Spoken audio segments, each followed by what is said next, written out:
What if the more you chase happiness, the further it slips away? In this audiobook, discover the backwards law, the paradox that reveals how letting go is the key to true freedom. Stop forcing, start flowing, and watch your life transform. Your peace is waiting. Introduction. Welcome to a journey unlike any other, a path that will challenge everything you've been taught about achieving happiness, success, and control. Imagine this. You're sprinting down a road, your eyes fixed on a distant goal.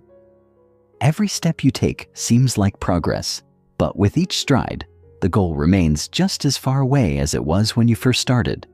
The faster you run, the further away it seems. You start to wonder, why am I always chasing something that's never within reach? What if I told you that this very chase, the pursuit of feeling better, of success, of happiness, is the reason you're stuck in this endless cycle? The more you chase, the more you reinforce the idea that something is missing. And the more you believe that something is missing, the harder it becomes to find peace. The backwards law, this idea that striving for something can actually prevent us from attaining it, might sound strange, but it's exactly how life works. The core paradox is simple yet profound. The more you chase feeling better, the more you emphasize that you aren't. And guess what? This paradox doesn't just exist in a vacuum. It's rooted in some of the most powerful philosophical traditions in the world: Taoism, Buddhism, and the teachings of Alan Watts. These ancient wisdoms offer a roadmap to living a life of peace, freedom, and joy. But they all start with one bold, liberating idea: stop trying so hard to control life. In this audiobook, we're going to dive deep into this paradox. We'll explore how trying to control life actually leads to less control, less peace, and less satisfaction. We'll unravel the psychological and philosophical roots of the backwards law, blending wisdom from East and West to create a practical guide for navigating the twists and turns of modern life. You'll learn why the more you force, the further you get from what you truly want. And you'll discover how letting go, embracing stillness, and trusting the flow of life can lead you to the freedom and fulfillment you've been seeking. Here's the catch. This isn't a quick fix. This isn't about a simple life hack that will make everything better overnight. It's not a quick fix method that promises you'll feel better in 5 minutes. No, this is a transformative journey, a shift in mindset that will change the way you look at yourself, your goals, and your entire approach to life. By the end of this journey, you'll understand why doing less is often the most powerful thing you can do to live a truly fulfilling life. So, are you ready to break free from the cycle of striving and start living life the backwards way? If you're tired of running on that endless treadmill of dissatisfaction, you're in the right place. Buckle up. It's time to explore a new way of being. Let's dive in. Absolutely. Here's part 1 of Chapter 1, The Backwards Law Explained from Your Audiobook. The Backwards Law. Stop trying and let the universe respond. This part stays focused on the first subtopic. What is the backwards law? And begins laying the philosophical and emotional groundwork in a calm, deeply human, and helpful tone. Chapter 1. The Backwards Law Explained. What is the backwards law? Imagine you're standing at the edge of a peaceful lake, the water calm and undisturbed, the air quiet, except for the soft rustling of leaves overhead. You close your eyes, breathe deeply, and in that moment, you feel a sense of peace wash over you. This is what we all crave: the peace, the stillness, the ease of being. But then something familiar happens. Your mind starts to wander. What if I'm not really at peace? What if I should be more productive today? What if I'm not doing enough to become the person I'm supposed to be? The mind kicks into gear, and suddenly, the peace you were just beginning to feel slips away. This is the paradox of the backwards law. The more we try to control or force an outcome, the more we often find ourselves pushing away the very thing we desire. This law, introduced by the philosopher Alan Watts, presents a simple yet deeply profound insight. The more we chase after something, the more we reinforce the idea that we lack it. When we seek happiness desperately, we often make ourselves more anxious. When we try to control life to avoid uncertainty, we become trapped by it. There's an invisible force in our efforts that works against us, not because we aren't capable of achieving our desires, but because the energy behind our striving creates the very resistance we're trying to escape. This is the essence of the backwards law. The more you try to control life, the more life controls you. And, more paradoxically, the less you try to control life, the more it will begin to respond in ways that support your peace. So, what does this law mean for you, for me, and for all of us who are caught in the daily grind of striving, pushing, and reaching for the next goal? It's an invitation to stop for a moment and ask, what if instead of pushing, I let go? What if instead of reaching, I simply allowed? The truth is, we all spend so much time thinking we need to fix ourselves, our moods, our minds, our circumstances, that we miss the simplicity of letting things unfold naturally. We spend hours reading self-help books, diving into the latest wellness trends, all in search of a formula that will magically unlock happiness. But what if the key is already within us, quietly waiting to be uncovered, not by doing more, but by doing less? The backwards law asks us to reconsider the nature of effort itself. It's not about giving up or becoming passive. It's about recognizing that we already have everything we need, and that the universe will meet us more than halfway when we stop pushing against it.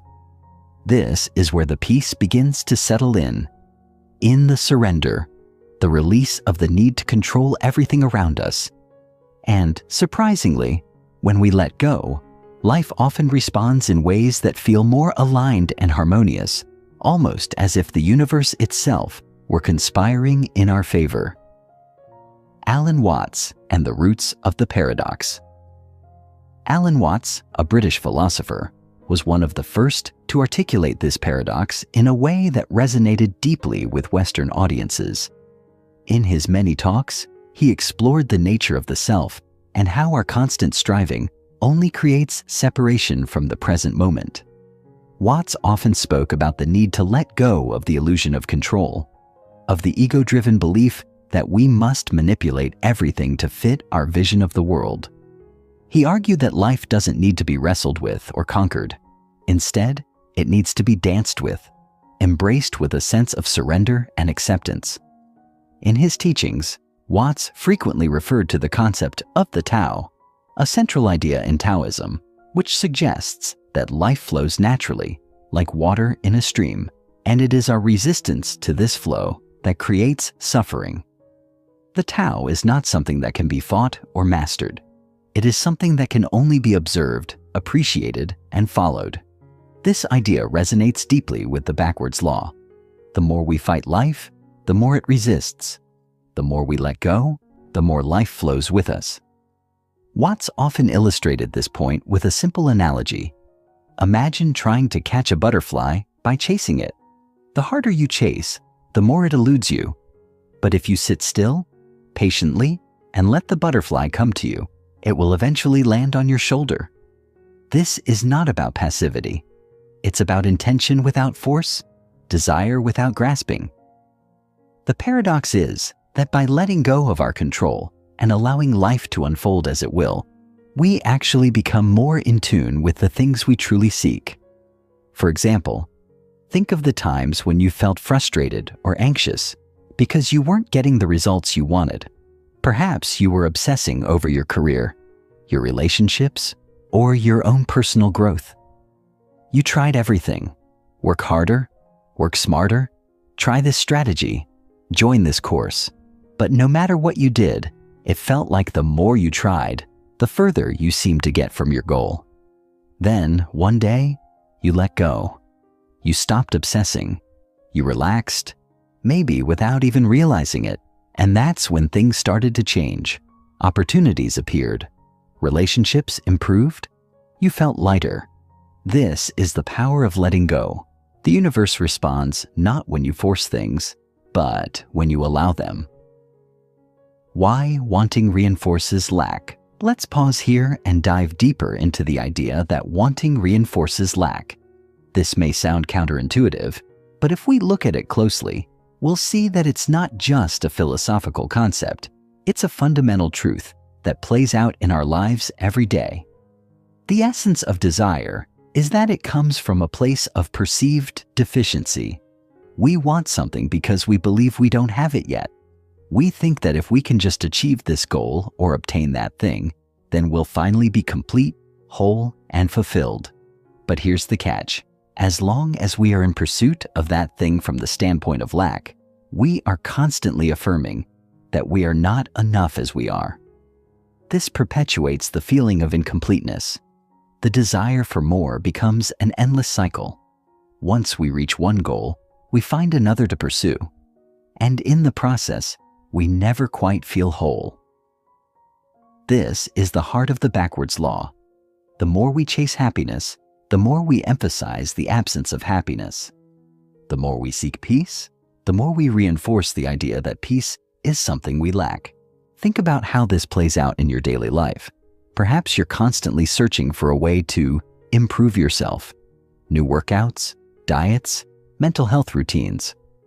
While these things can be helpful, the underlying message is that you are not enough as you are. That somehow you need to become something better in order to feel okay.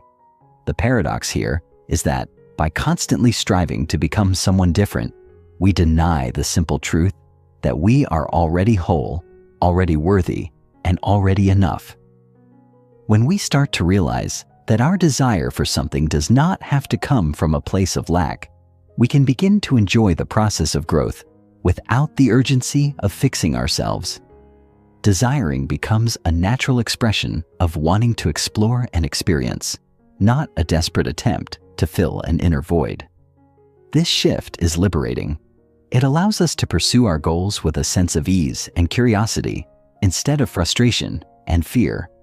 And in doing so, we align ourselves more closely with the flow of life, which is where real transformation happens.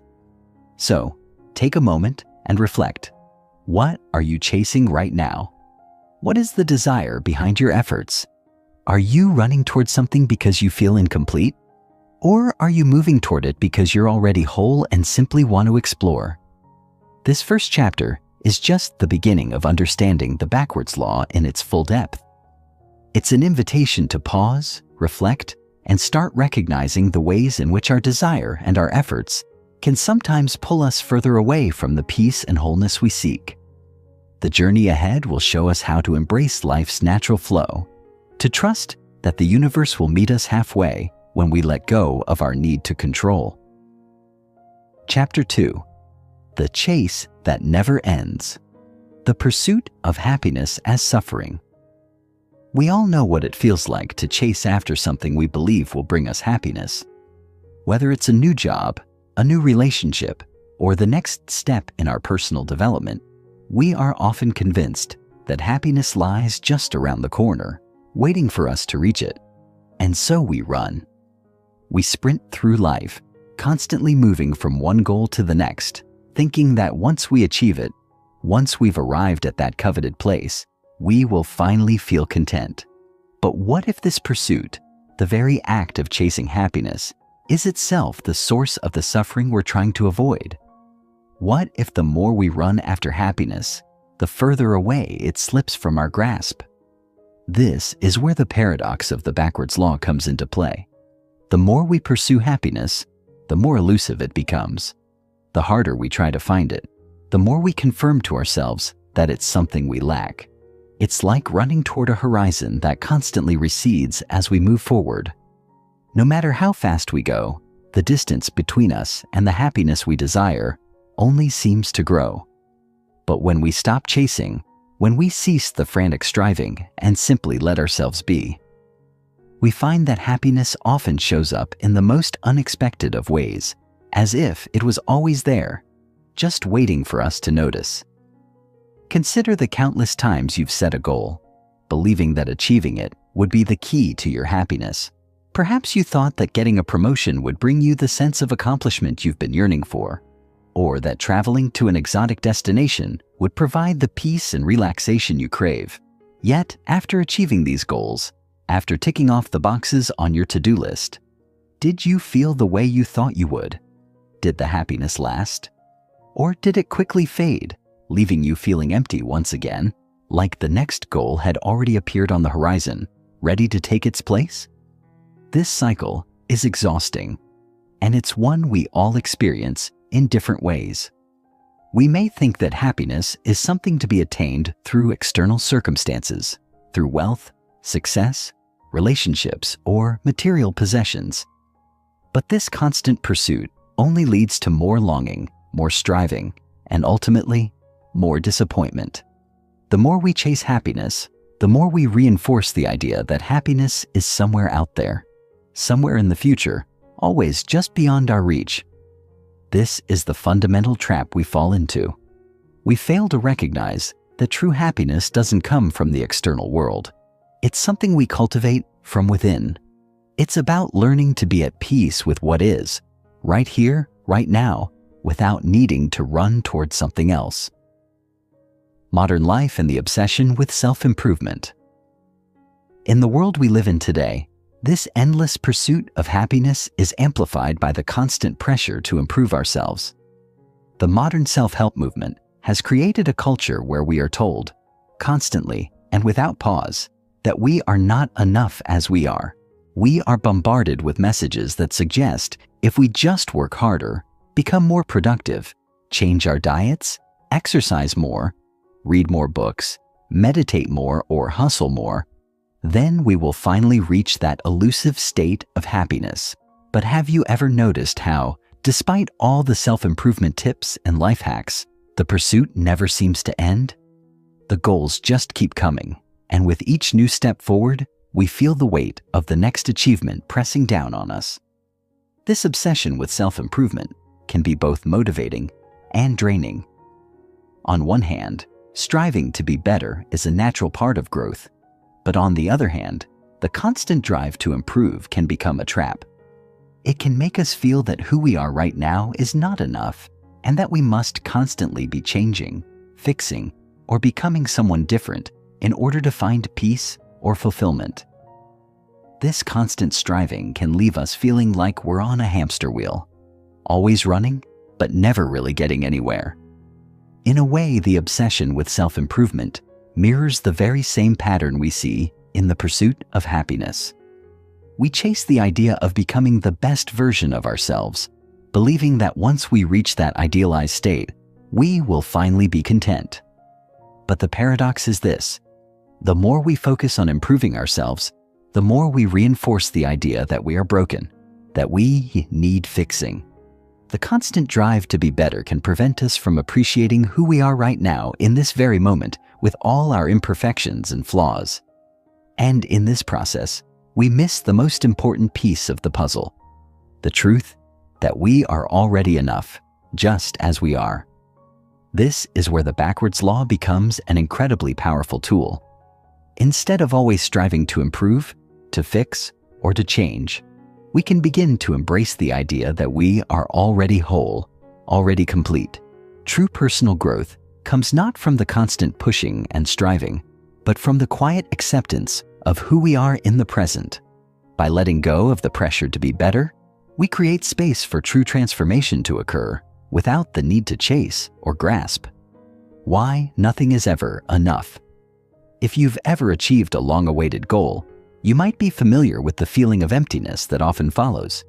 Perhaps you worked tirelessly towards something, a promotion, a new home, a personal milestone, and when you finally reached it, the sense of fulfillment you expected didn't last.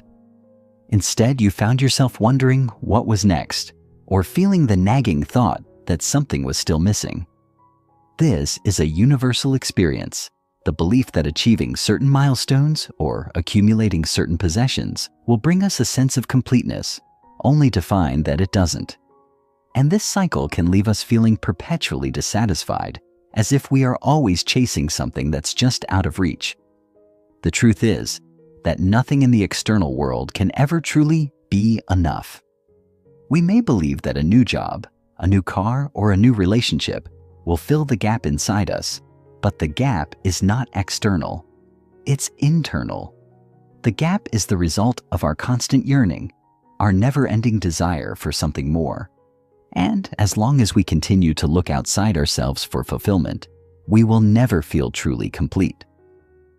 No external achievement or possession can ever bring lasting peace, because peace isn't something to be achieved or obtained.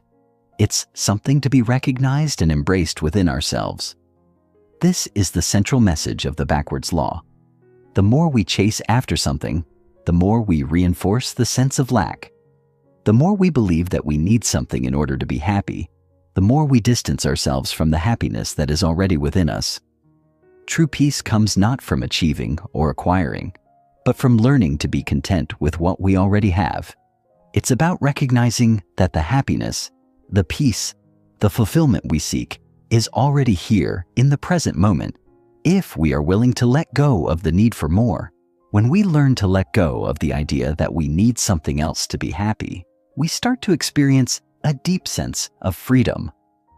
We no longer feel bound by the pressure to achieve or to accumulate. We can simply be, knowing that we are enough just as we are. This doesn't mean that we stop pursuing our goals or growing as individuals. It simply means that we approach life from a place of acceptance and peace, rather than from a place of longing and lack. Stillness as the antidote to chasing. The antidote to this endless chase is surprisingly simple. Stillness. When we stop running, when we stop trying to control, we give ourselves the space to simply be. In stillness, we can reconnect with ourselves and the present moment. It is in these quiet moments that we begin to realize that we are already enough, that the happiness and peace we seek are already here, waiting for us to stop running long enough to notice. Stillness doesn't mean doing nothing. It doesn't mean being passive or giving up on our goals. Rather, it means finding a sense of peace and contentment in the present moment, regardless of what's happening around us. It's about letting go of the need to force things into being and trusting that life will unfold as it's meant to. It's about allowing ourselves to rest in the certainty that, just as we are already complete. In the stillness, we find that we are not defined by our achievements, our possessions, or our relationships. We are simply ourselves, whole and complete. And in that space of being, we discover that true fulfillment doesn't come from external circumstances. It comes from within.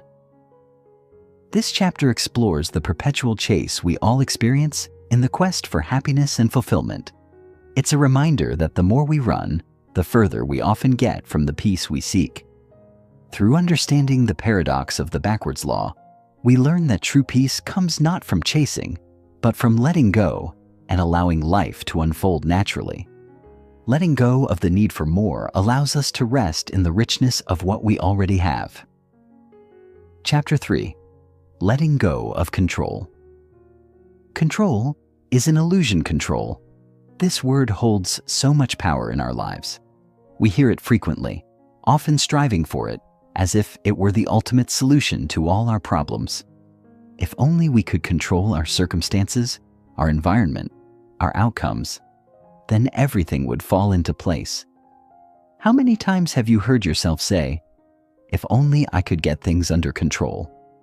Or perhaps, "If I could just manage this, then everything would be better."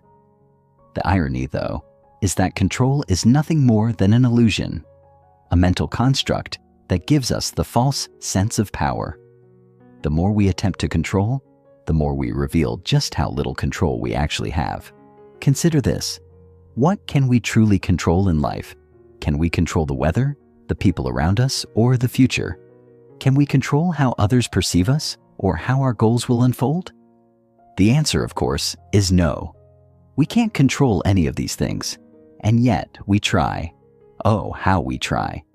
We plan, we strategize, we work tirelessly, believing that if we simply plan everything down to the last detail, we will be able to predict and control every outcome.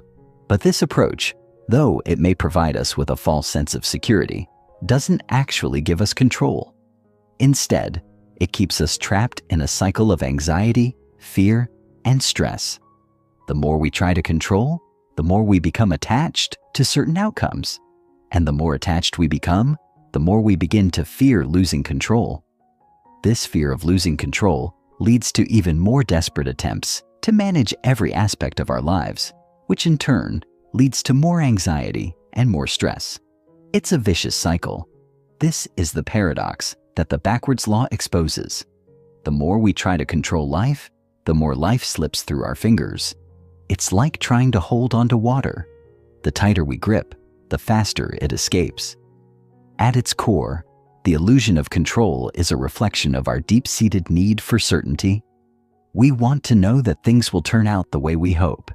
We want to feel secure and safe, and control feels like the only way to create that safety. But true security doesn't come from control. It comes from trust. Trust in ourselves, trust in the process of life, and trust that, even when things don't go according to plan, we can still find peace. The more we let go of our need for control, the more we allow life to unfold naturally, without the constant grip of anxiety and fear. The fear behind the need to manage everything. Behind every desire for control lies a deep fear, a fear of uncertainty, a fear of the unknown. The desire to manage and control is often rooted in the belief that we can't handle what life throws at us. We believe that if we don't micromanage every detail, we will be unprepared for the challenges ahead, and that those challenges will overwhelm us. This fear of being out of control leads us to overplan, overschedule, and overprepare, all in an attempt to create a sense of security. But in doing so, we forget a fundamental truth. We are more resilient than we give ourselves credit for. Life is unpredictable, and the need to control everything is a response to our fear of the unknown. But this fear is based on the assumption that we are incapable of handling uncertainty. The reality is that we have faced uncertainty before, and we survived. In fact, some of the most meaningful and transformative experiences in our lives have come from moments of uncertainty. Think about the times when you've stepped into the unknown, whether it was moving to a new city, starting a new job, or embarking on a new relationship. In those moments, you didn't have all the answers, but you learned to navigate through the uncertainty. You adapted, you grew, and you became stronger. The desire to control is often a way of avoiding discomfort. We want certainty, but certainty is an illusion. No matter how hard we try, we cannot control the future. The world is inherently uncertain, and trying to control every aspect of our lives only keeps us locked in a state of fear and resistance. Instead of trying to control everything, we can choose to embrace the unknown. We can choose to trust ourselves and trust life to guide us. And when we do, we discover that we are capable of handling whatever comes our way, even when it feels unpredictable or uncomfortable. How surrender opens new doors. Surrender is a word that can often carry a negative connotation. We associate surrender with defeat, with giving up, with admitting that we failed. But surrender in the context of the backwards law is not about giving up. It's about letting go of the need to control. It's about releasing the mental grip we have on the way things should unfold and opening ourselves to the flow of life. When we surrender, we allow ourselves to trust in the process, to trust that things will unfold as they are meant to, even if we don't have all the answers. And in this surrender, we create space for new opportunities, new ideas, and new experiences to emerge. Think about a time when you were trying desperately to control a situation.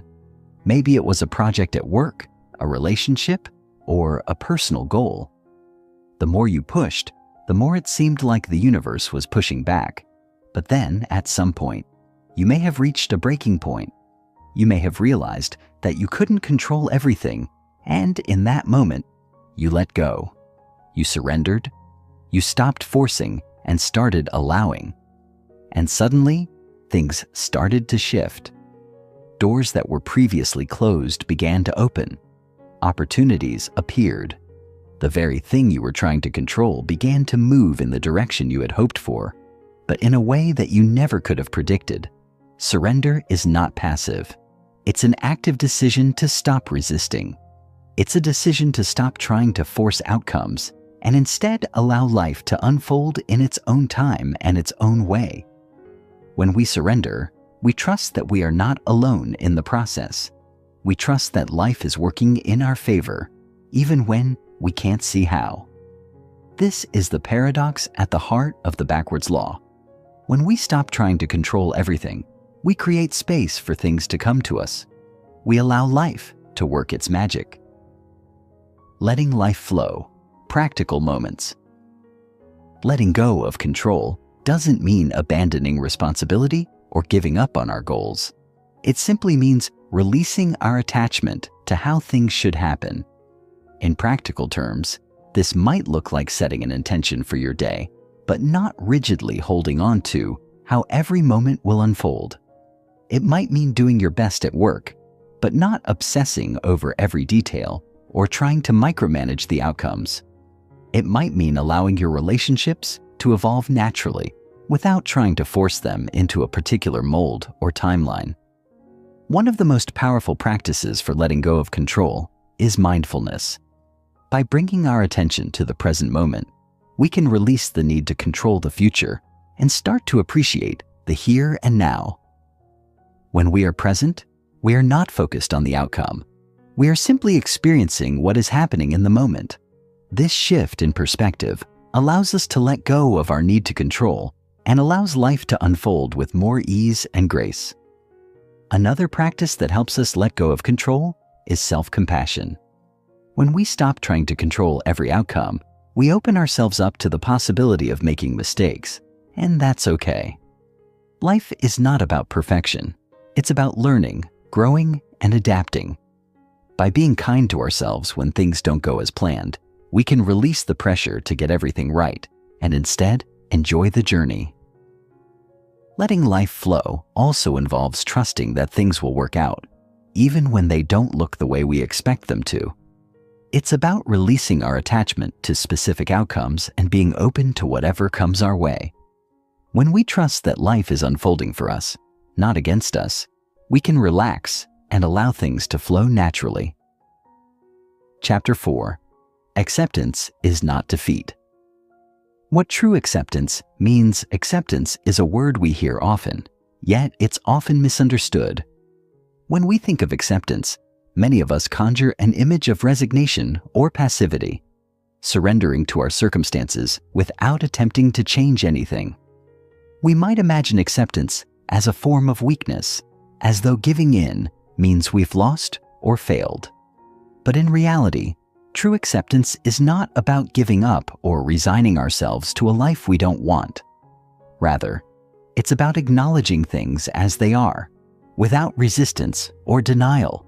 It's about saying, "This is where I am, and I am okay with it." True acceptance requires us to embrace both the light and the dark of our lives, the successes and the failures, the joys and the sorrows. It means making peace with the present moment, even if it's not what we expected or desired. In fact, acceptance is the gateway to transformation. It's only when we fully accept where we are that we can move forward, not from a place of resistance, but from a place of understanding. Imagine standing at the base of a mountain, feeling overwhelmed by its height and the long journey ahead. If you resist the mountain, if you refuse to acknowledge its size or your own fear of the climb, you remain stuck at the bottom, paralyzed by what lies ahead. But if you accept that the mountain is there, that the climb will be difficult, and that it will require effort, you free yourself from the mental barriers that prevent you from starting. Acceptance allows you to take the first step, no matter how challenging the journey may seem. Acceptance, in essence, is about letting go of our attachment to how things should be and allowing ourselves to be fully present with how things are. It's about relinquishing the desire to control outcomes and instead embracing life as it comes, knowing that even in moments of struggle, there is wisdom to be gained. True acceptance invites us to stop fighting against the natural flow of life and instead to work with it, to dance with the rhythm of what is happening around us. When we accept what is, we stop resisting, and in that space of non-resistance, we often find the strength and clarity we need to move forward. How acceptance empowers action. Many of us have been taught that acceptance means inaction. We fear that by accepting the current state of things, we will somehow be giving up on our dreams, our desires, and our ambitions. But the opposite is true. In fact, acceptance is one of the most empowering actions we can take. When we accept the present moment with all its imperfections, we free ourselves from the need to control or manipulate every aspect of our lives. We stop fighting against the flow of life and instead begin to move with it, in harmony with the natural order of things. Acceptance empowers us to take action from a place of clarity, rather than from a place of fear or resistance. When we accept the reality of where we are, we stop wasting energy on denial or frustration. Instead, we can focus our energy on the next step, the next action, no matter how small. Acceptance doesn't mean we give up on our goals. It means that we recognize where we are right now and make peace with it, so we can move forward with intention and purpose. This shift in mindset is incredibly powerful. It allows us to release the weight of expectation, the pressure to constantly perform, and the fear of failure. Acceptance opens up space for creativity and innovation as we stop trying to force outcomes and start allowing ourselves to be guided by the flow of life. It's in this space of acceptance that we often find the clarity and motivation we need to take meaningful action. When we fight against our circumstances, we create resistance. Resistance drains our energy, keeps us stuck in a loop of frustration, and prevents us from seeing opportunities that may be right in front of us. But when we accept what is, we break free from that cycle.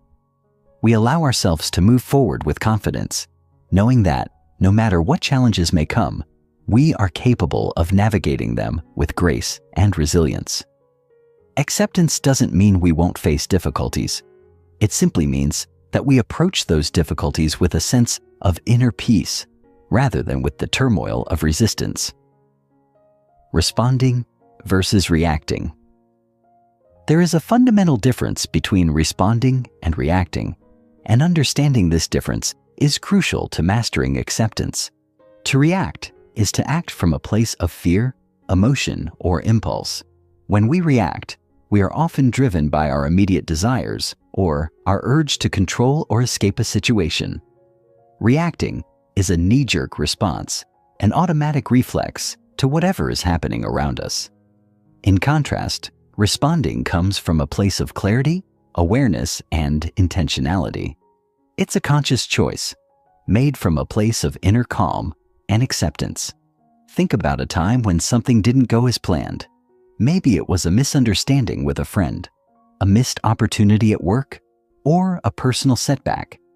When we react to these situations, we often act out of emotion, anger, frustration, fear, or disappointment. Our reactions are often based on assumptions, past experiences, or a desire to avoid discomfort. We may say things we don't mean or make decisions we later regret, simply because we didn't take the time to pause and consider our response. On the other hand, when we respond, we take a moment to breathe, to center ourselves, and to accept the situation as it is. We don't fight against it. Instead, we acknowledge it, allowing ourselves to feel whatever emotions arise without being controlled by them. Responding from a place of acceptance gives us the power to make thoughtful decisions, to choose our words wisely, and to take deliberate actions that are aligned with our values and goals. When we learn to respond rather than react, we take back control of our lives. We no longer let external circumstances dictate our emotions or actions. Instead, we choose how we engage with the world around us. Acceptance is the foundation of this shift. By accepting our present situation without judgment or resistance, we create the mental space to respond with clarity and wisdom. We stop being swept away by our impulses and start making decisions that serve our highest good. Emotional alchemy, transforming pain. Pain is an inevitable part of life, whether it's emotional pain from a difficult breakup, physical pain from an injury, or existential pain from questioning our purpose. We all face challenges that test our limits. But what if we could transform that pain into something more?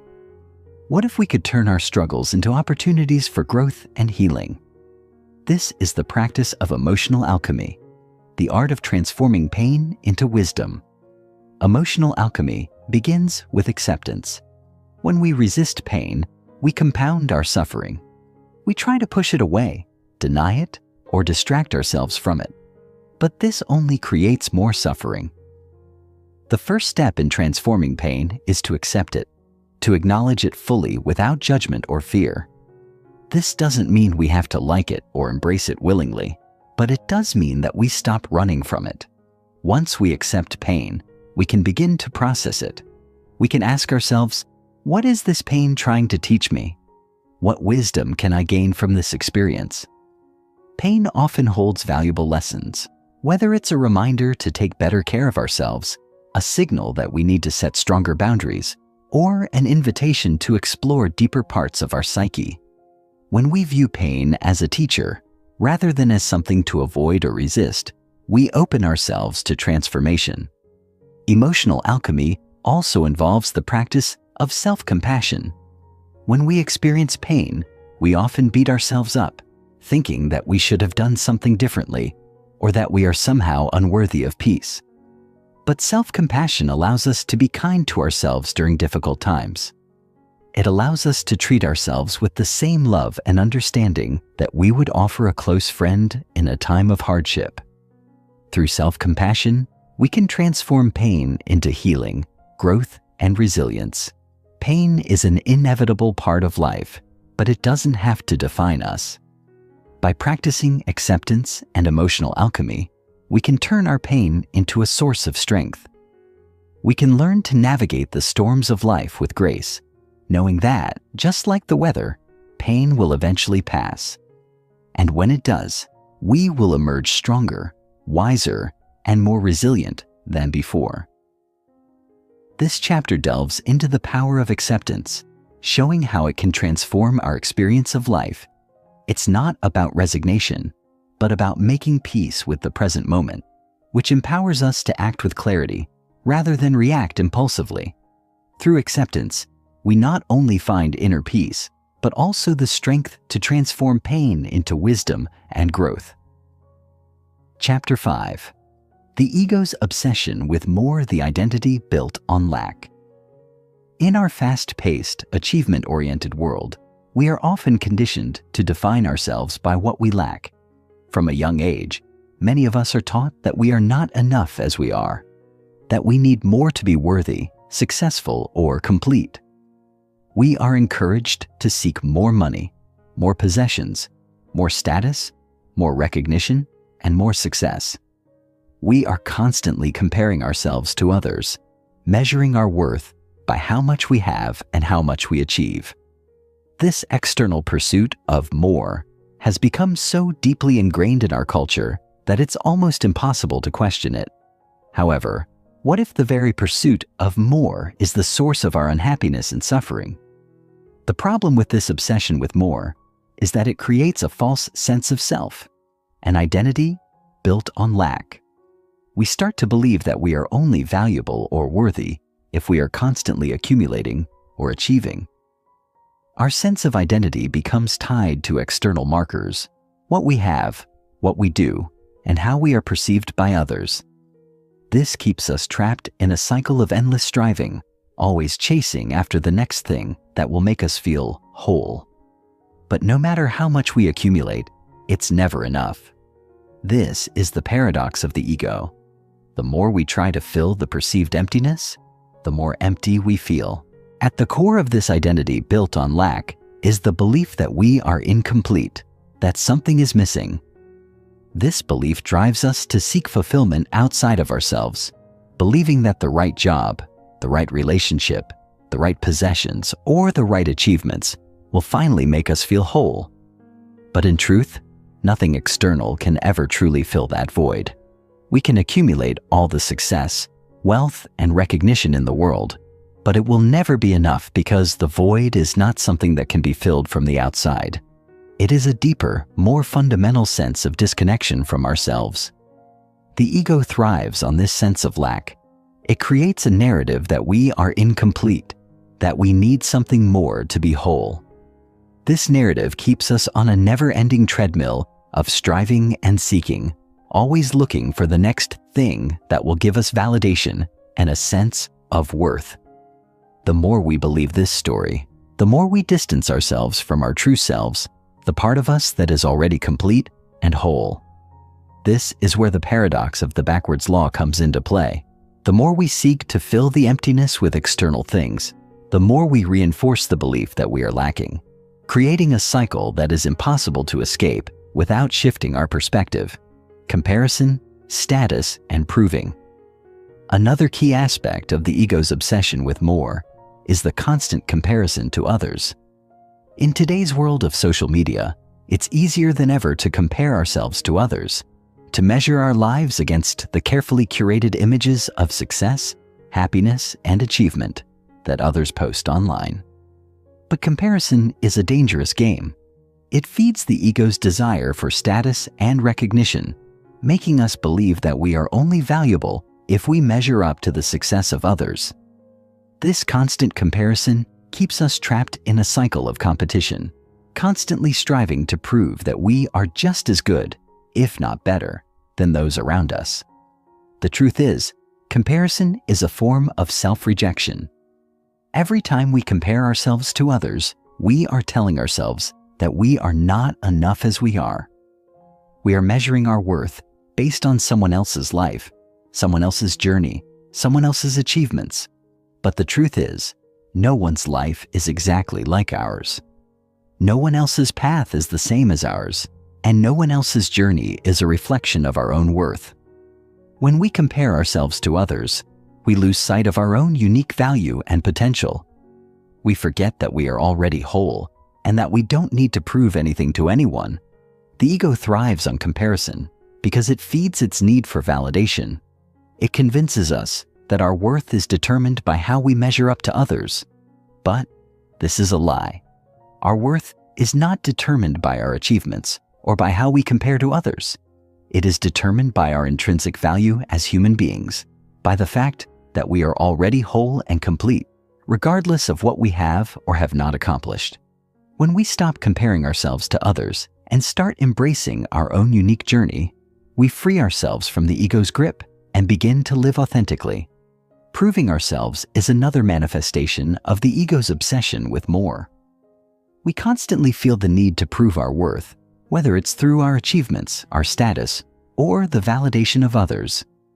But this need to prove ourselves stems from a deep insecurity and fear of being seen as inadequate. The more we try to prove our worth to others, the more we reinforce the belief that we are not enough without external validation. We become trapped in a cycle of seeking approval, constantly looking for outside recognition to fill the void within. But when we let go of the need to prove ourselves, we free ourselves from the ego's grip. We stop looking for validation from others and start validating ourselves from within. We begin to recognize that our worth is not determined by what others think of us or by what we accomplish. It is determined by the simple fact that we exist, that we are worthy of love, respect, and acceptance just as we are. When we stop trying to prove ourselves, we can begin to live authentically, free from the pressure to conform to societal expectations or to measure up to others. How ego resists presence. The ego's obsession with more is closely tied to its resistance to presence. The present moment, with all its imperfections and uncertainties, is often uncomfortable for the ego. It thrives on the future, on what comes next, on what we can achieve and accumulate. The ego is constantly projecting itself forward, always looking ahead, always planning, always striving.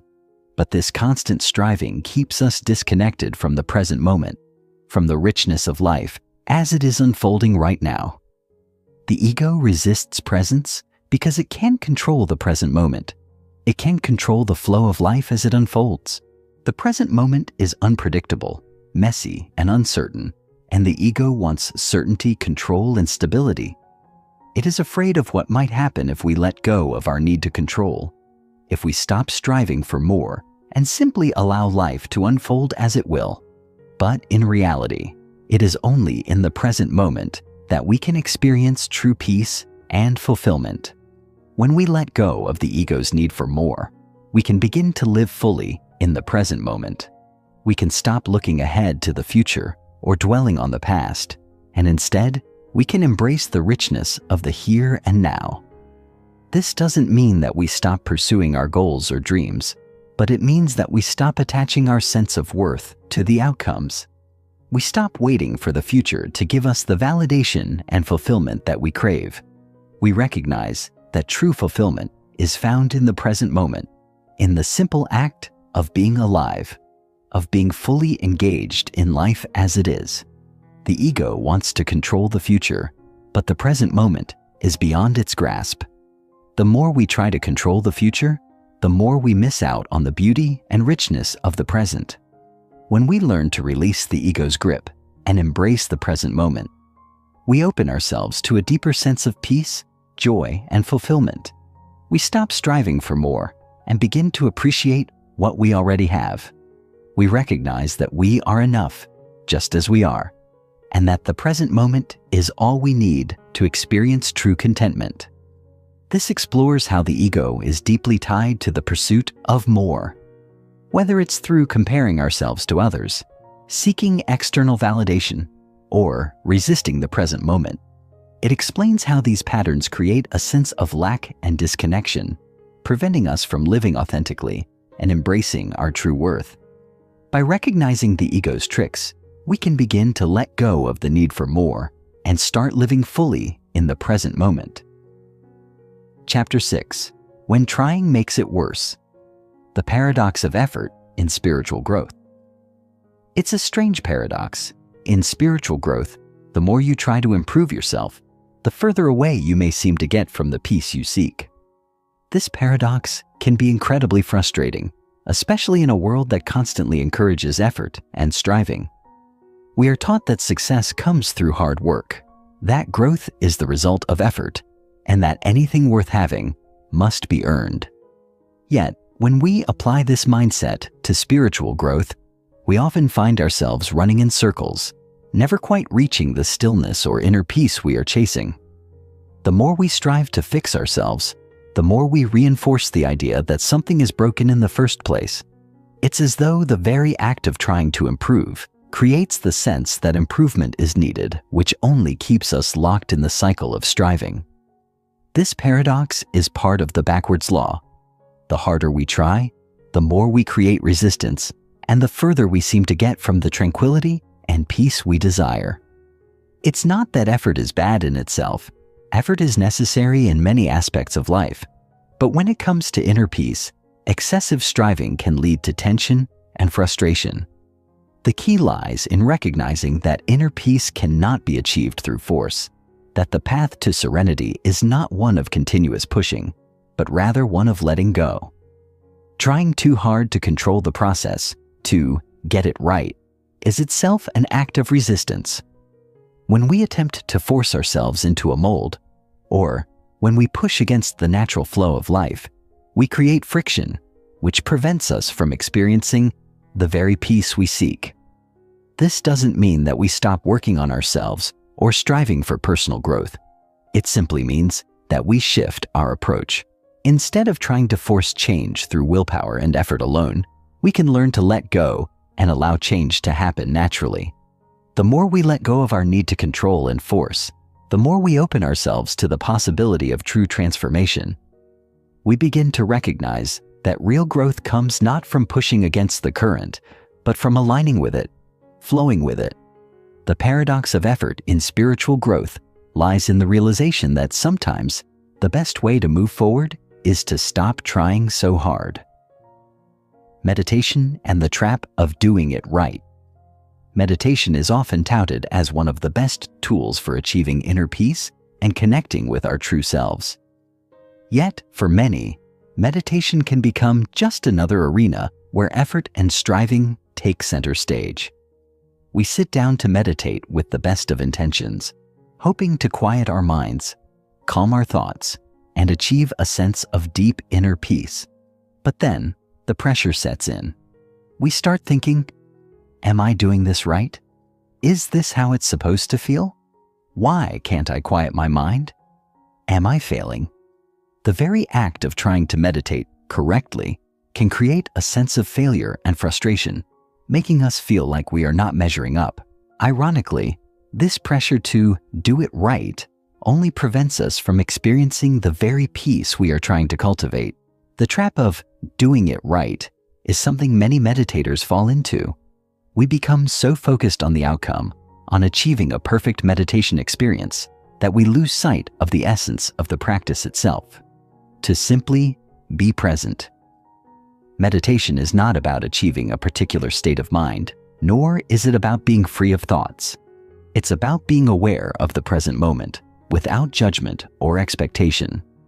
But when we place pressure on ourselves to perform meditation in a certain way, we turn the practice into another form of effort, another form of striving. We make it a task to be completed rather than a practice to be experienced. In truth, there is no right way to meditate. Each meditation session will be different, and there is no perfect experience to strive for. The more we let go of the expectation that we must do it right, the more we allow ourselves to simply be present with whatever arises. Whether our minds are still or filled with thoughts, whether we feel calm or restless, meditation is simply about observing without judgment, allowing whatever comes up to be there without trying to change it. This is where true growth lies, not in trying to control the process, but in surrendering to it. When we release the need to do it right, we free ourselves from the pressure of perfection and open ourselves to the transformative power of presence. Stop fixing. Start feeling.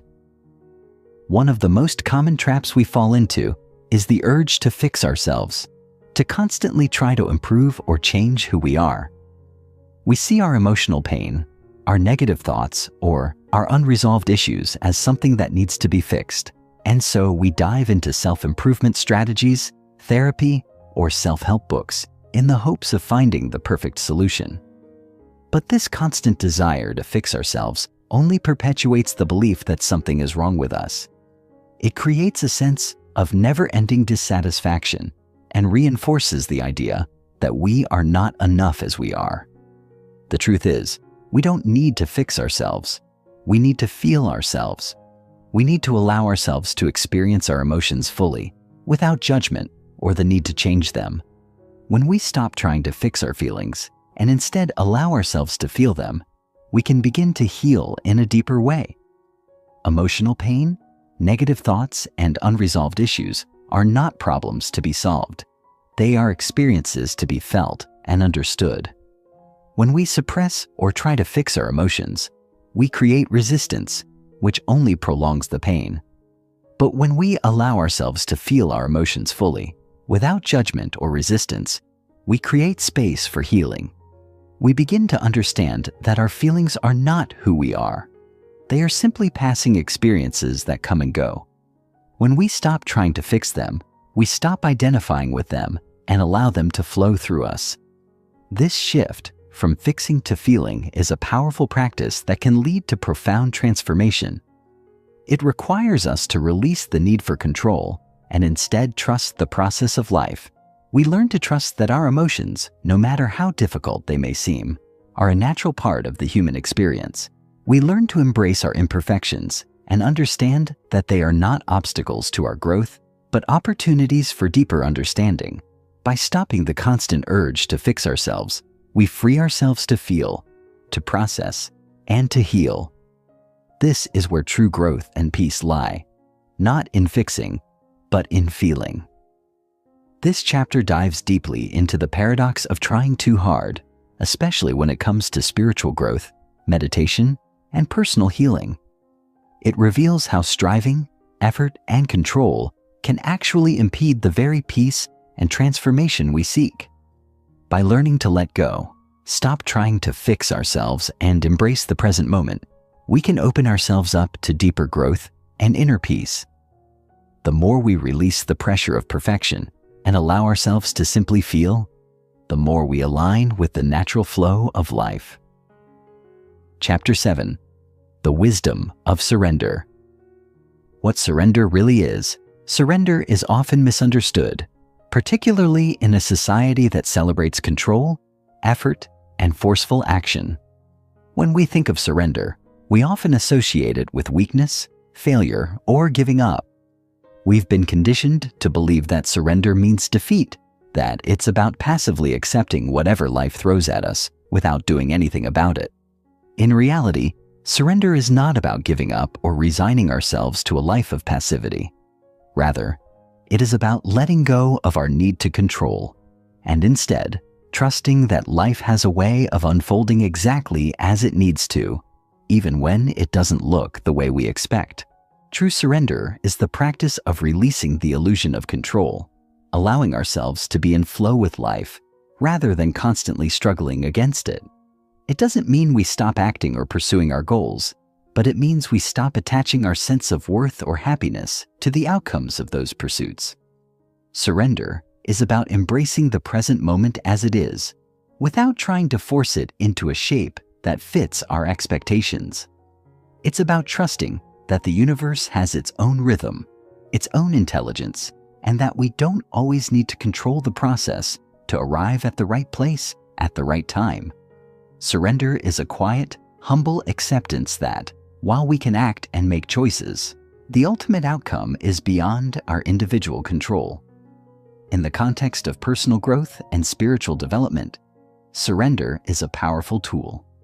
It is an act of trust, a willingness to step back and allow life to guide us. When we surrender, we open ourselves to new possibilities, new ways of thinking, and new paths we may not have considered before.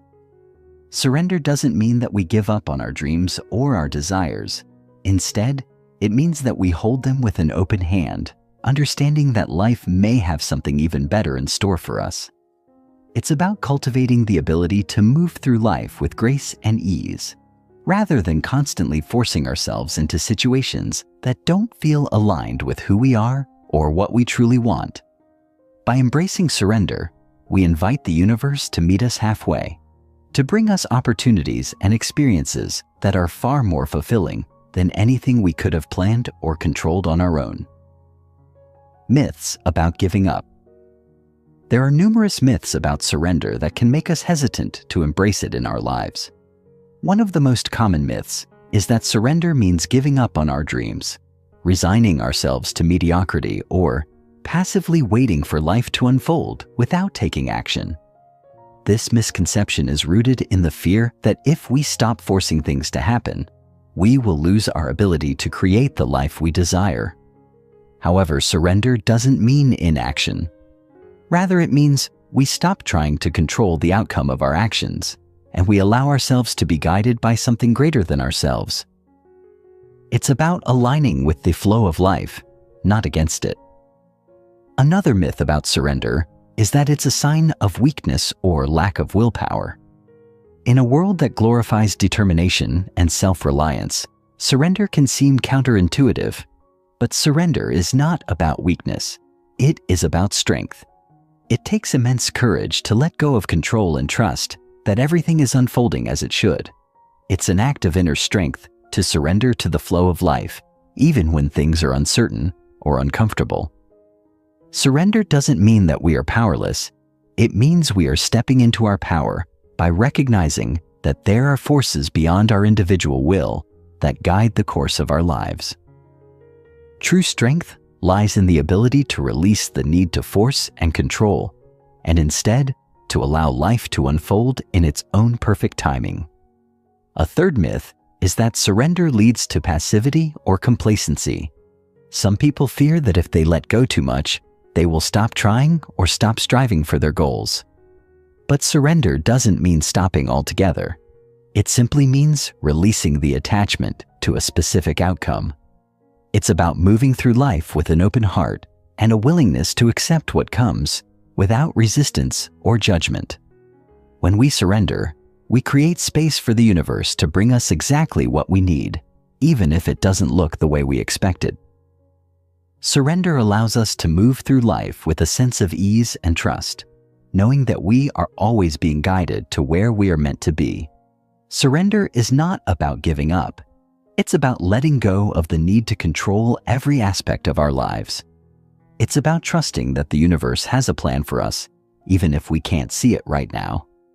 By letting go of the myths about surrender, we can begin to embrace it as a powerful tool for transformation, allowing us to align with the natural flow of life and trust that everything is unfolding exactly as it should. Trusting what arises. Trusting what arises in our lives is perhaps one of the most important aspects of surrender. It is easy to fall into the trap of thinking that we need to plan, strategize, and control every aspect of our lives in order to get what we want. But the truth is, life often has a way of surprising us with opportunities and experiences that we could never have anticipated. When we surrender, we allow ourselves to be open to the unexpected, to the things that arise in our lives without our interference. Trusting what arises means letting go of the need to predict, control, or manipulate the future, and instead embracing each moment as it comes with a sense of curiosity and wonder. Trusting what arises is not about being passive. It is about being present and open to the natural unfolding of life. It requires us to be flexible, to let go of rigid expectations, and to trust that the universe will bring us exactly what we need at the right time. Often, the things that arise in our lives, whether they are challenges or opportunities, are exactly what we need for our growth and evolution. By trusting what arises, we stop resisting the flow of life and begin to flow with it, understanding that each experience is a part of our larger journey. When we trust what arises, we stop trying to control or manipulate outcomes, and instead, we allow ourselves to be guided by the natural rhythms of life. This trust is not blind or passive. It is an active, conscious choice to embrace the unknown with open arms. It requires us to release our attachment to specific outcomes and to let go of the idea that we know what is best for us. When we trust what arises, we open ourselves to a greater sense of freedom and possibility. We begin to see that life is not something to be controlled, but something to be experienced with all of its uncertainties, surprises, and magic. Trusting what arises means trusting that we are always on the right path, even when things don't go as planned, and that each step we take is a part of our larger journey of self-discovery and growth. This chapter reveals the deep wisdom behind the practice of surrender, challenging misconceptions about weakness, passivity, and giving up. It highlights how true surrender is an active, empowering practice that invites us to trust the flow of life, embrace what arises without resistance, and align with a higher universal plan. Rather than forcing outcomes, surrender allows us to step into a space of freedom, ease, and profound inner trust. Chapter 8. The universe responds to stillness. Stillness as a signal. In a world that constantly bombards us with noise, distractions, and demands, stillness can seem like a rare and almost inaccessible state. Yet, it is in stillness that we often find the most profound answers to the questions we have about life, purpose, and ourselves. Stillness is not simply the absence of noise or activity. It is a state of deep presence, where we are fully connected to the moment, free from the pull of our thoughts, desires, and external expectations. When we embrace stillness, we tap into a space where the universe can communicate with us in its most subtle yet powerful ways. In a sense, stillness is a signal that we are open, receptive, and aligned with the natural flow of life. When we slow down, quiet our minds, and enter a state of stillness, we create the space for clarity to emerge. It's as though we are clearing away the clutter that is built up in our minds and hearts, making room for wisdom to rise to the surface. The universe, in all its infinite intelligence, can only respond to us when we are available to receive its messages. When we are constantly moving, striving, or consumed by the noise of life, we miss the subtle guidance that is always present, waiting to be noticed. Stillness is the key that allows us to hear this guidance clearly. It's not about forcing answers or pushing for outcomes, but rather about creating the conditions in which answers can naturally arise. In our daily lives, we may not always realize the importance of stillness. It can seem like a luxury we don't have time for, or we may feel that we must be constantly active in order to achieve success or fulfillment. But in truth, the most profound insights and the deepest connections often come from moments of stillness.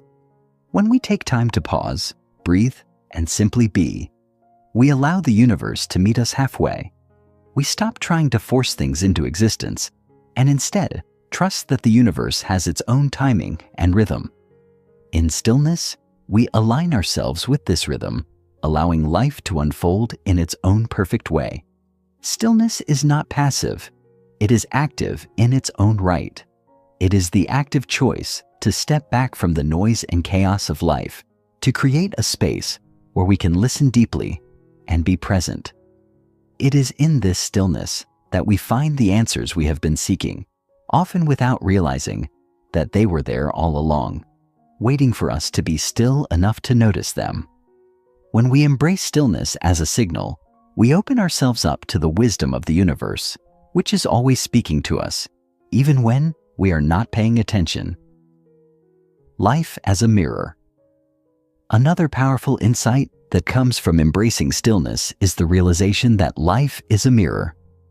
This concept, often discussed in spiritual circles, suggests that everything we encounter in life reflects something about ourselves.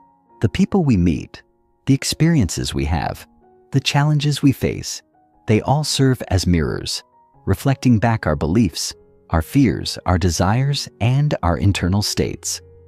The universe does not act as a random, chaotic force. Instead, it reflects back to us exactly what we need to see in order to grow. By embracing stillness, we create the space to reflect on these mirrors with clarity and understanding. When we stop striving, stop pushing, and allow ourselves to be still, we can begin to see life for what it truly is, a reflection of our inner world. If we are constantly in motion, reacting to life's challenges, we may miss the opportunity to understand the deeper messages these reflections offer. But when we are still, we can observe our external experiences from a place of awareness, noticing the patterns, the recurring themes, and the subtle connections between our inner state and what is happening around us. In this way, stillness allows us to see life not as a series of random events, but as a carefully orchestrated dance, reflecting back to us exactly what we need to learn and understand. This mirror effect extends to all aspects of our lives, including our relationships, our work, and our personal growth. If we are experiencing tension or conflict in a relationship, for example, stillness allows us to step back and ask ourselves, what is this situation teaching me about myself? What beliefs or patterns am I unconsciously projecting onto the other person? By taking the time to reflect, we can uncover the deeper truths about ourselves that may be hidden beneath the surface of our everyday lives. The more we embrace stillness, the more we begin to see how our inner world shapes the world around us. Stillness also helps us to see the connections between our thoughts, emotions, and experiences.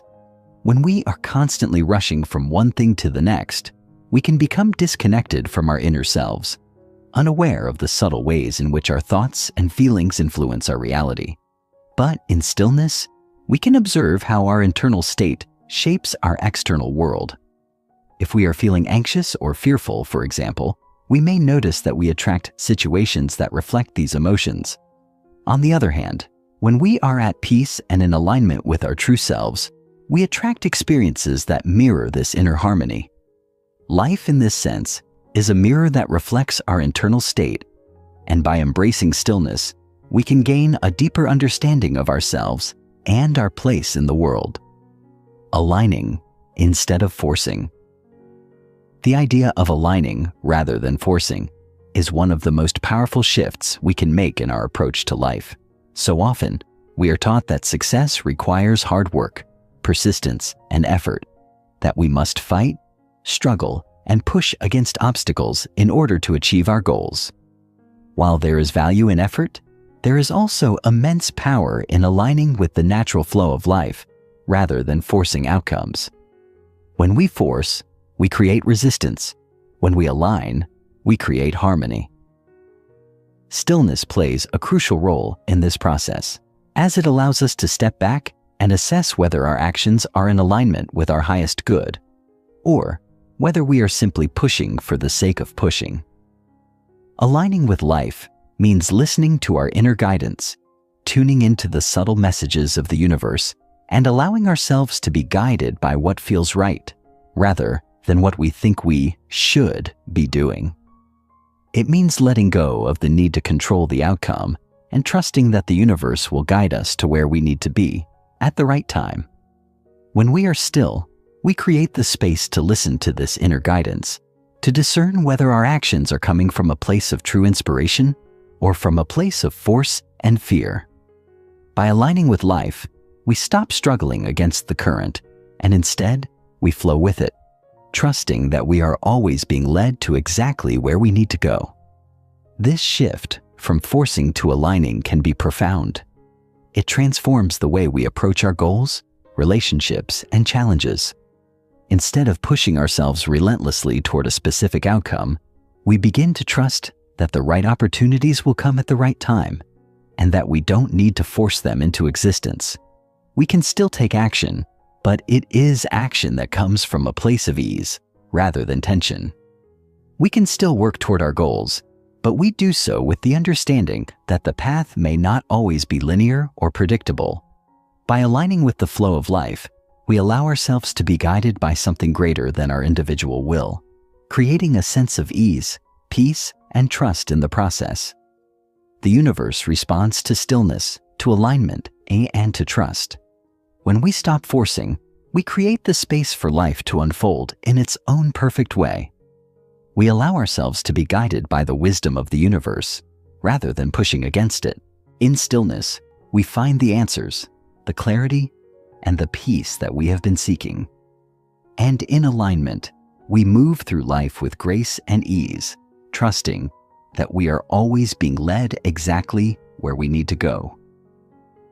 Chapter 9. Detachment and Desire, Desiring Without Clinging. At the heart of our struggles with desire is a simple yet profound paradox. We are taught to want things, whether it's success, love, financial security, or recognition. Our desires are the driving forces that push us forward, shaping the goals we set and the actions we take. Yet, at the same time, our desires can become sources of immense stress and suffering, particularly when we are unable to let go of them. The key to unlocking this paradox lies in learning how to desire without clinging, how to long for something without tying our happiness or sense of worth to the fulfillment of that desire. It is not the desire itself that causes pain, but the attachment we place upon it, the belief that we must have what we want in order to be happy or whole. To desire without clinging is to embrace the possibility of wanting without becoming consumed by the need to attain. It is a shift in mindset, a release of the tight grip that often accompanies our desires. When we desire something deeply, it is natural to feel a sense of urgency, a longing to bring that thing into our lives. But when we cling to that desire, when we believe that our happiness is contingent upon its fulfillment, we create a state of internal tension. The very act of clinging generates anxiety, fear, and frustration because we are constantly focused on the lack of what we desire. In these moments, we forget the truth that the world is abundant and that our desires are not finite or fixed. Clinging comes from a place of scarcity, believing that there is only one way for things to unfold, and that unless we achieve our desired outcome, we will not be complete. But when we learn to desire without clinging, we shift our mindset from one of lack to one of abundance. We allow ourselves to want, to yearn, to dream, but we do so with the understanding that the fulfillment of our desires is not the key to our happiness. We are complete in the present moment, regardless of what we have or don't have. The practice of desiring without clinging is not about suppressing or denying our desires. It's not about convincing ourselves that we don't want what we want, or pretending that we don't care. On the contrary, it's about acknowledging our desires and holding them with a sense of openness, rather than a sense of attachment.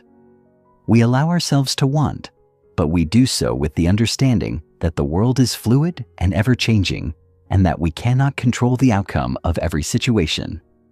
In this way, we free ourselves from the suffocating grip of attachment and give ourselves the space to enjoy life as it is, without constantly striving or grasping for something more. The paradox of desire is that the more we let go of the need to have, the more we open ourselves up to receiving. Desire without clinging is a practice of trust. Trust that what is meant for us will come in its own time, in its own way. Healthy detachment versus apathy detachment is often misunderstood as a form of indifference or apathy. We may think that if we detach from something, we are giving up on it, or that we no longer care. But true detachment is not about disengagement or emotional numbness. It is about freedom. Healthy detachment is the ability to remain emotionally balanced and centered, regardless of external circumstances. It's the ability to pursue our desires and goals without allowing them to define us or determine our emotional well-being. Apathy, on the other hand, is a state of emotional shutdown, where we no longer care about anything or anyone. Healthy detachment is the opposite. It's about caring deeply, but not letting our happiness or sense of self be dependent upon the outcome. When we are detached in a healthy way, we are able to fully engage with life, but without becoming overly attached to any particular outcome. We can invest our time, energy, and emotions into our relationships, our work, and our dreams, but we do so with the understanding that the results are not always within our control. Healthy detachment allows us to embrace the flow of life without becoming rigid or obsessed with the need to control it. It's about finding peace and contentment in the process rather than in the destination. This doesn't mean we are passive or indifferent.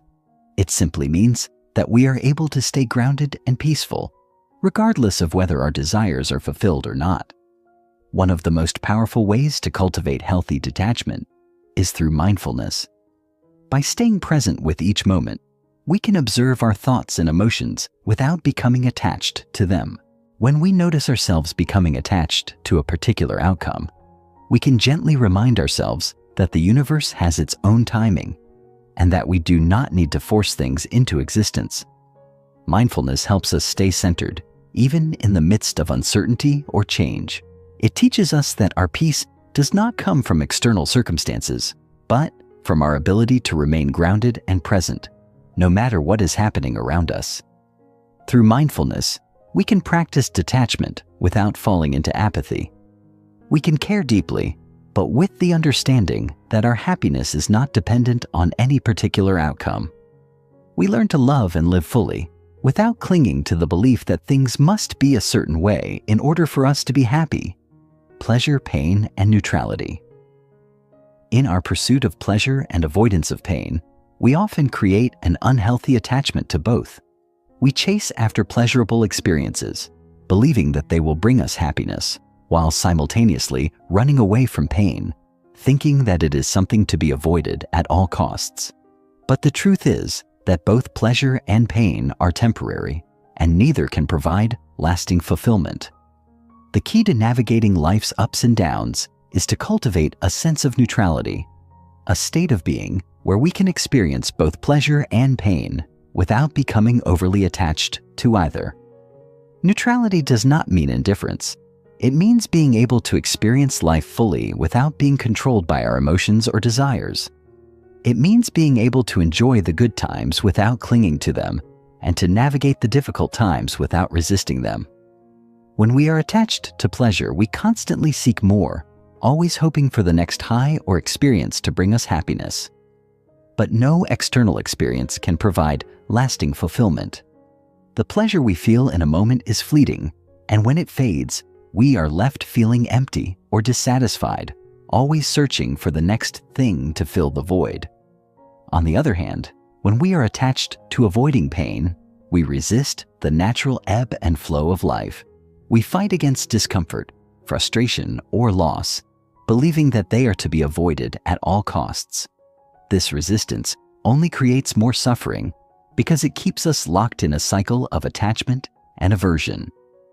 The path to true peace lies in finding neutrality, the ability to experience life without becoming attached to pleasure or averse to pain. When we are in a state of neutrality, we can enjoy the good times without clinging to them, and we can endure the difficult times without becoming overwhelmed by them. We understand that both pleasure and pain are part of the natural flow of life, and we do not need to attach ourselves to either in order to find peace. Neutrality allows us to move through life with grace and resilience. It helps us navigate the challenges we face without being knocked off course by the highs and lows of life. When we can remain neutral, we are not controlled by our desires or fears, but instead, we are able to respond to life's circumstances with clarity and balance.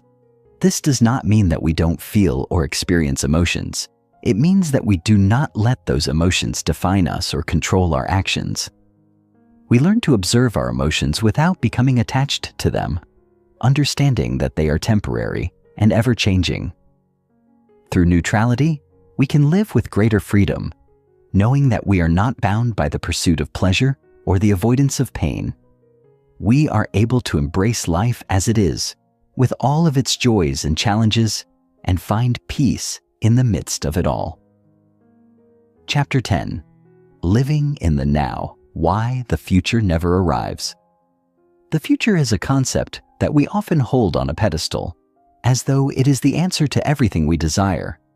We imagine that once we reach the next stage of our lives, whether it's a job promotion, a new relationship, financial security, or even a particular lifestyle, we will finally be at peace. It's easy to believe that the future holds all the answers to our current dissatisfaction. Yet, the more we look forward, the more we miss the present moment. The truth is, the future never truly arrives in the way we imagine. It is a perpetually moving target, always out of reach.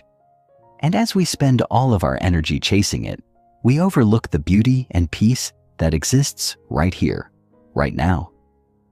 Living in the present moment is not merely a philosophical idea or a nice concept for mindfulness practitioners. It is the very essence of life itself. The more we chase the future, the more we distance ourselves from what we truly seek: happiness, peace, and fulfillment. The future is always just around the corner, but the reality is that the only time we ever truly have is now.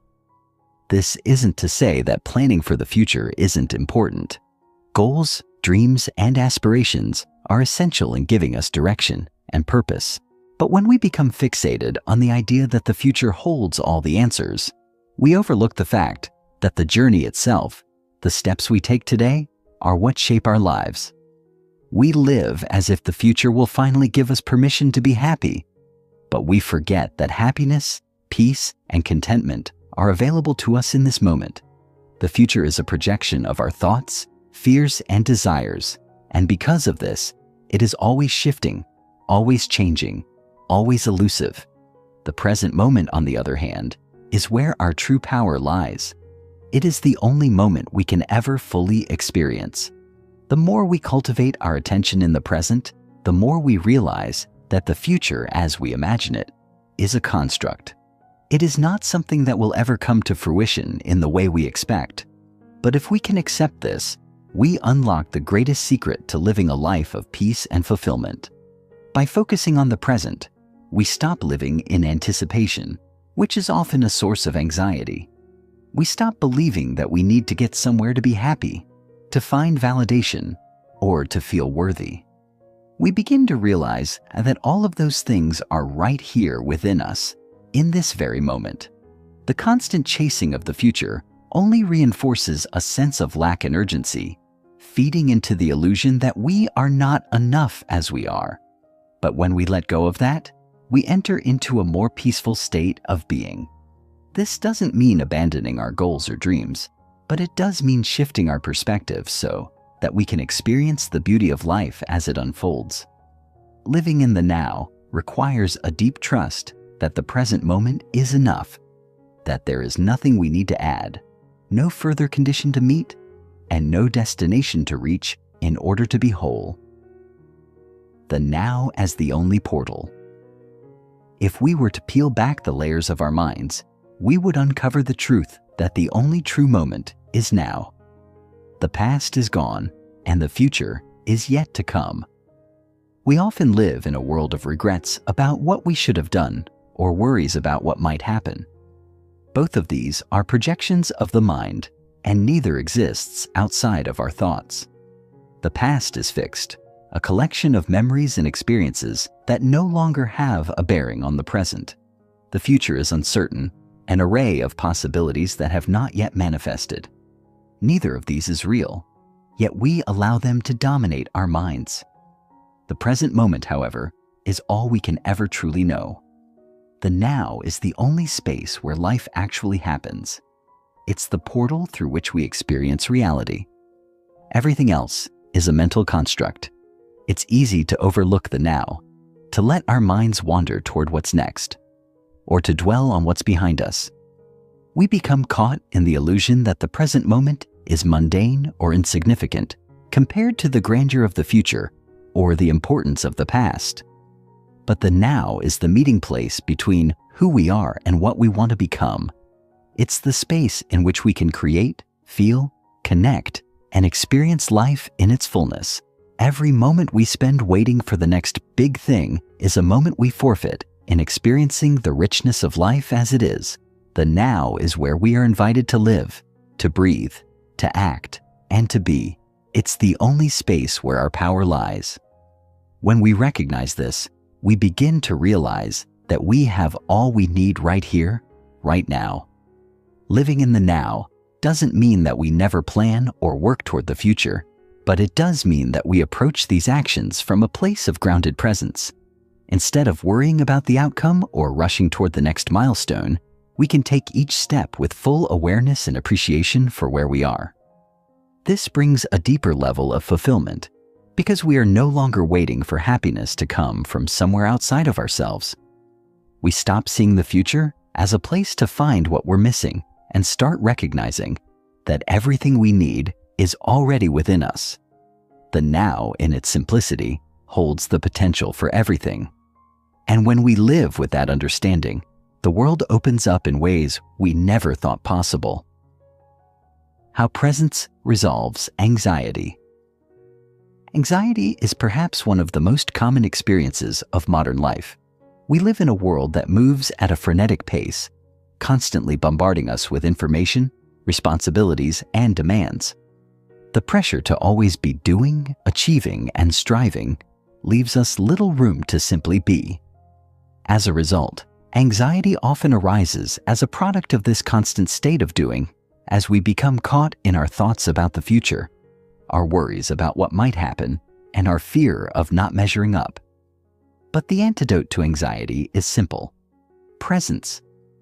The more we bring ourselves into the present moment, the more we let go of the mental chatter that causes anxiety.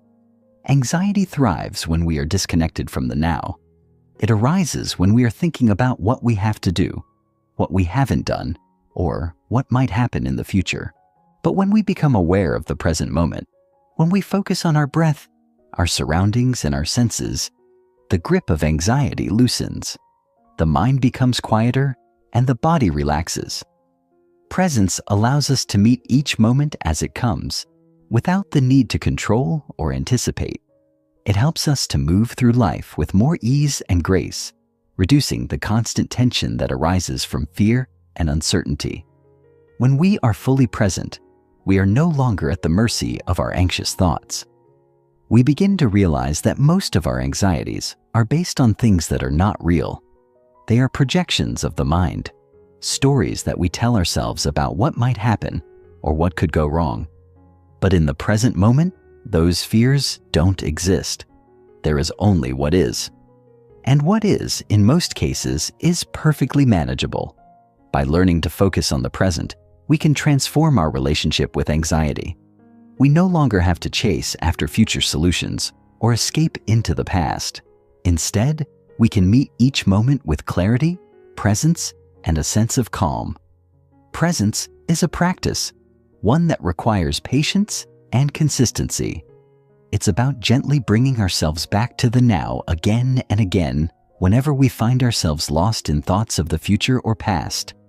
It's about creating space for the present moment to unfold without resistance, without the need to control or fix. And in doing so, we create a foundation of peace within ourselves.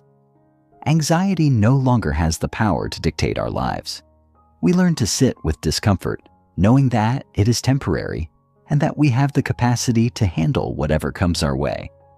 The more we practice presence, the more we experience the world as it is, without the filter of fear and worry. We discover that peace is always available to us, right here and right now. Chapter 11. Non-resistance as power resistance creates friction. Resistance is a powerful force in our lives, often working silently behind the scenes, shaping our actions and thoughts without us even realizing it. When we resist, we engage in a silent battle with life, pushing against the natural flow of events. It manifests in countless ways: resisting emotions, resisting situations, resisting the present moment. Every time we try to control what is happening or what might happen, we create friction in our minds and bodies. Resistance feels uncomfortable. It is the internal tension we experience when we fight against reality, when we wish things were different than they are. It is the anger we feel when we are stuck in traffic, the frustration when things don't go according to plan, and the anxiety that arises when we try to control outcomes. But here's the truth. Resistance only intensifies our suffering. It traps us in a cycle of dissatisfaction and pain, because life, by its very nature, is fluid, unpredictable, and constantly shifting. Imagine holding a rock in your hand and pressing your palm down on it. The harder you press, the more resistance you feel until your hand aches with the effort. This is what happens when we resist life. We create unnecessary tension, both mentally and physically, trying to force things to be a certain way. Yet, in doing so, we miss the point of what it means to live. Life is not meant to be forced or manipulated. It is meant to be experienced, felt, and allowed to unfold naturally. Resistance doesn't change the outcome. It doesn't make the situation any better. It only drains us of our energy, making us feel powerless. It causes us to fight against the flow of life, creating unnecessary obstacles that only serve to make us more tired, more frustrated, and less connected to the present moment. The truth is, resistance is often an illusion. It's our minds trying to control the uncontrollable. It's our egos trying to impose order on a chaotic world. And in the process, we lose sight of the simplicity and beauty of life as it is. Letting go of resistance, on the other hand, brings a profound shift in our experience. When we stop fighting against what is, we stop creating friction. We stop forcing things to fit into our narrow idea of what should be. Instead, we open ourselves up to the natural flow of life, allowing ourselves to be carried by it, trusting that everything is unfolding as it should. This doesn't mean that we stop making choices or taking action. It means that we stop trying to control the outcomes and stop fighting the challenges that come our way. It means we embrace life with an open heart, accepting it as it is and responding to it with grace and wisdom. Non-resistance is a form of power that is quiet but deeply transformative. It's the power of acceptance, of surrender, and of trusting the natural rhythms of life. When we stop resisting, we stop draining ourselves of energy. We begin to feel more peaceful, more centered, and more in tune with ourselves and the world around us. Flow as a natural state. There is a state of being that we can access at any time, a state in which life seems to flow effortlessly, where we feel connected to everything around us, and where we experience a deep sense of ease and peace. This state is often referred to as flow. Flow is not something we can force or manufacture, but rather a natural state of being that arises when we let go of resistance and allow life to unfold in its own way. Flow is the opposite of resistance.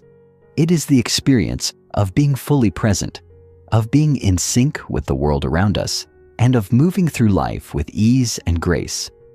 When we are in flow, we are not pushing against the current of life. Instead, we are riding it, letting it carry us to new experiences and new possibilities. Think of the way a river flows. It doesn't struggle against the rocks in its path. Instead, it moves around them, adapting to the landscape, finding its way to the sea. Similarly, when we allow ourselves to flow with life, we stop struggling against the obstacles that come our way. Instead, we find new paths, new solutions, and new opportunities. Life becomes less of a battle and more of a dance. We stop fighting the things that we cannot control, and we embrace the things that we can.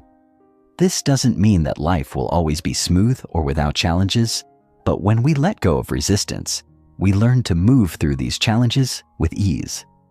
We stop taking things personally and stop feeling the need to force things to work out in our favor. Instead, we allow ourselves to respond to each moment as it arises, trusting that the next step will reveal itself when the time is right. Flow is a state of deep trust in the process of life. It's the recognition that we don't have to force things to happen. We simply have to be present and allow them to unfold. When we are in flow, we become more creative, more intuitive, and more connected to our inner wisdom. We begin to make decisions based on what feels right, not on what we think we should do or what others expect of us. We start to let go of the need for external validation and begin to trust ourselves more fully. Flow is a state of alignment. It's when we are in tune with our true selves, with our desires, and with the world around us. We stop resisting what is, and we start embracing it. We become more adaptable, more resilient, and more open to the flow of life. As we let go of resistance, we begin to realize that we are part of something much larger than ourselves. We are part of the natural flow of life, and when we trust that flow, we unlock the full potential of our lives. The power of yes to what is non-resistance is not about passivity or resignation. It's not about giving up or allowing life to simply happen to us. It's about saying yes to what is. It's about accepting life as it comes, with all of its unpredictability, imperfection, and challenge. Saying yes to life is a powerful act of surrender. It doesn't mean that we agree with everything that happens, or that we don't feel pain or frustration. It means that we stop fighting against reality and start embracing it with open arms. When we say yes to life, we are no longer trying to control it. We stop resisting, and in doing so, we open ourselves to new possibilities and new experiences. We stop seeing obstacles as problems and start seeing them as opportunities for growth. We stop clinging to expectations and start allowing life to surprise us. Saying yes to what is doesn't mean we have to like everything that happens. It means that we are willing to accept it and work with it rather than against it. It's about trusting that life, even in its challenges, has something to teach us. Every moment, no matter how difficult, is an opportunity for growth and learning. When we say yes, we are opening ourselves up to these lessons. We stop resisting and start learning to flow with the changes that life brings. The power of yes lies in its ability to release us from the burden of control. When we let go of the need to control everything, we free ourselves from the anxiety and stress that come with it. We create space for life to unfold naturally, knowing that whatever comes our way, we are capable of handling it. Saying yes is an act of faith. It's an acknowledgement that life is not something we have to force, but something we get to experience. And when we say yes to life, we say yes to our own growth, our own evolution, and our own peace. Chapter 12. Doing less, being more. In the hustle and bustle of modern life, it often feels like we are caught in a constant race to accomplish more, achieve more, and be more. The world constantly urges us to do more, be more productive, and fill our schedules with tasks and goals. We wear busyness like a badge of honor, believing that the more we do, the more successful and worthy we become. But the truth is, this relentless drive to do more can leave us feeling empty, burnt out, and disconnected from what truly matters. We become so focused on the doing that we forget the importance of being. In our quest for success and achievement, we often lose sight of the fact that doing more does not necessarily lead to greater fulfillment or happiness. In fact, doing more can often pull us further away from the peace and contentment we seek. We rush from one task to the next, constantly striving to check off items on our to-do list, believing that the next accomplishment will bring us the satisfaction we crave. Yet, when we achieve one goal, another one quickly takes its place, and the cycle of striving never ends. We're constantly looking for the next thing to do, the next task to complete, the next milestone to reach. And in doing so, we miss the beauty and fulfillment that comes from simply being present in the moment. The idea of doing less is counterintuitive to the fast-paced, achievement-driven world we live in. But in reality, doing less can actually bring us closer to our goals and desires. It can allow us to rediscover what truly matters, reconnect with our inner selves, and experience life in a more meaningful and fulfilling way. The paradox is that by doing less, we make space for more of what we truly want. More peace, more clarity, more joy, and more connection to the present moment. When we let go of the constant need to do, we free ourselves to simply be. We give ourselves permission to relax, to rest, and to embrace the flow of life as it unfolds. And in doing so, we unlock a deeper sense of fulfillment and satisfaction than any amount of busyness or achievement could ever provide. So, how do we begin to do less and be more? It starts by recognizing that our worth is not tied to how much we accomplish or how busy we are. We don't have to prove ourselves through constant doing. Our value as human beings lies in our inherent worth, in the fact that we exist and are part of this vast, beautiful universe. We don't need to constantly be striving or achieving to feel worthy or fulfilled. The key is to begin shifting our focus from doing to being, allowing ourselves to simply exist without the pressure to perform or meet external expectations. One of the first steps in this process is learning how to slow down. In a world that constantly demands our attention, it's easy to get swept up in the current of activity. But when we pause, even for a few moments, we give ourselves the opportunity to reconnect with the present moment and with ourselves. We stop rushing from one thing to the next, and instead, we allow ourselves to simply breathe, to be aware of our surroundings, and to experience life as it is. Slowing down isn't about being idle or unproductive. It's about creating space for clarity, reflection, and connection. It's about finding stillness in the midst of chaos and allowing ourselves to be present with whatever is happening in the moment. Another key aspect of doing less and being more is learning how to prioritize what truly matters. In a world full of distractions and endless demands, it's easy to become overwhelmed by all the things we should be doing. But when we focus on what is most important to us, our values, our relationships, our passions, we naturally begin to let go of the things that no longer serve us. We stop filling our time with busy work and start making space for the things that bring us joy, fulfillment, and meaning. By doing less of what doesn't matter, we create more room for the things that truly nourish our souls. As we begin to embrace the practice of doing less, we also learn to trust the process of life. We begin to understand that we don't have to force things to happen or push ourselves beyond our limits in order to achieve success. Life unfolds naturally, and when we stop trying to control every aspect of it, we open ourselves up to new possibilities and opportunities. Trusting the process means having faith that everything is happening for a reason, and that we don't need to constantly be striving or forcing outcomes. It means letting go of the need for certainty and embracing the unknown with open arms. Doing less doesn't mean giving up on our goals or dreams.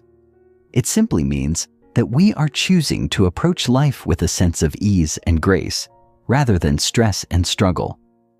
We are allowing ourselves to be present in each moment, rather than constantly chasing after the next thing. We are choosing to slow down, simplify our lives, and focus on what truly matters.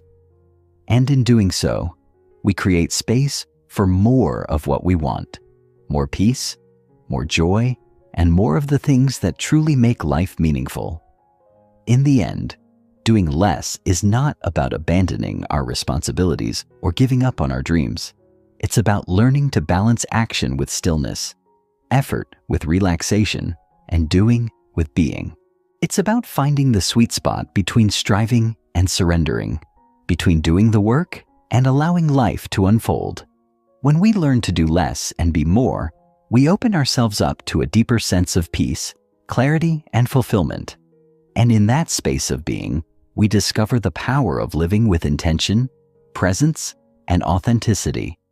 By embracing the art of doing less and being more, we unlock the true potential within ourselves. We realize that we don't have to constantly chase after success or validation in order to be happy. We don't have to prove our worth by how much we do or accomplish. Instead, we learn to find joy in simply being present in our lives, in embracing the moments that come our way, and in trusting that we are enough just as we are. In a world that constantly pushes us to do more, the true power lies in doing less and being more. It is through this shift in perspective that we begin to find the peace, joy, and fulfillment that we've been seeking all along. So, take a deep breath, slow down, and give yourself permission to simply be. You are enough, and in this moment, that is all you need to be. Chapter 13. Trusting the process of life. Life is an intricate, unpredictable journey that is often much more expansive than we can ever fully comprehend. We, as humans, tend to seek control, clarity, and assurance, hoping that if we know what's coming next, we can avoid discomfort and navigate the twists and turns of existence with ease. We look for signs, for a map, for a guarantee that the path we are walking will take us to the right destination. However, life is rarely a neatly mapped out journey. Instead, it's a winding road that shifts beneath our feet, sometimes gently and sometimes unexpectedly. But in this shifting, there is also something profoundly beautiful, a deeper wisdom embedded in the unfolding process. Trusting the process of life means surrendering our need to predict every turn, accepting that not knowing is just as important, if not more, than the certainty we crave. It means releasing the need for control and instead allowing ourselves to flow with the natural rhythm of life. Life unfolds. Always at the core of learning to trust life is understanding that life unfolds in its own time and in its own way, regardless of our personal plans or agendas. There are moments when we feel as though we have everything figured out, when we have our goals set, our plans made, and we know exactly how we want things to go. In these moments, we feel powerful. Yet, the moment we try to control every detail, life has a way of reminding us that it doesn't adhere to our schedule. It often seems that the more we try to force things, the more resistant they become. And this resistance creates stress, anxiety, and frustration. What if, instead of trying to control life, we simply allowed it to unfold naturally? What if we embraced the fact that life doesn't need to be rushed, that it will happen in its own time? and that everything we need will come to us at just the right moment. Trusting the process of life means learning to release the compulsion to push against the natural flow and instead surrender to the unfolding.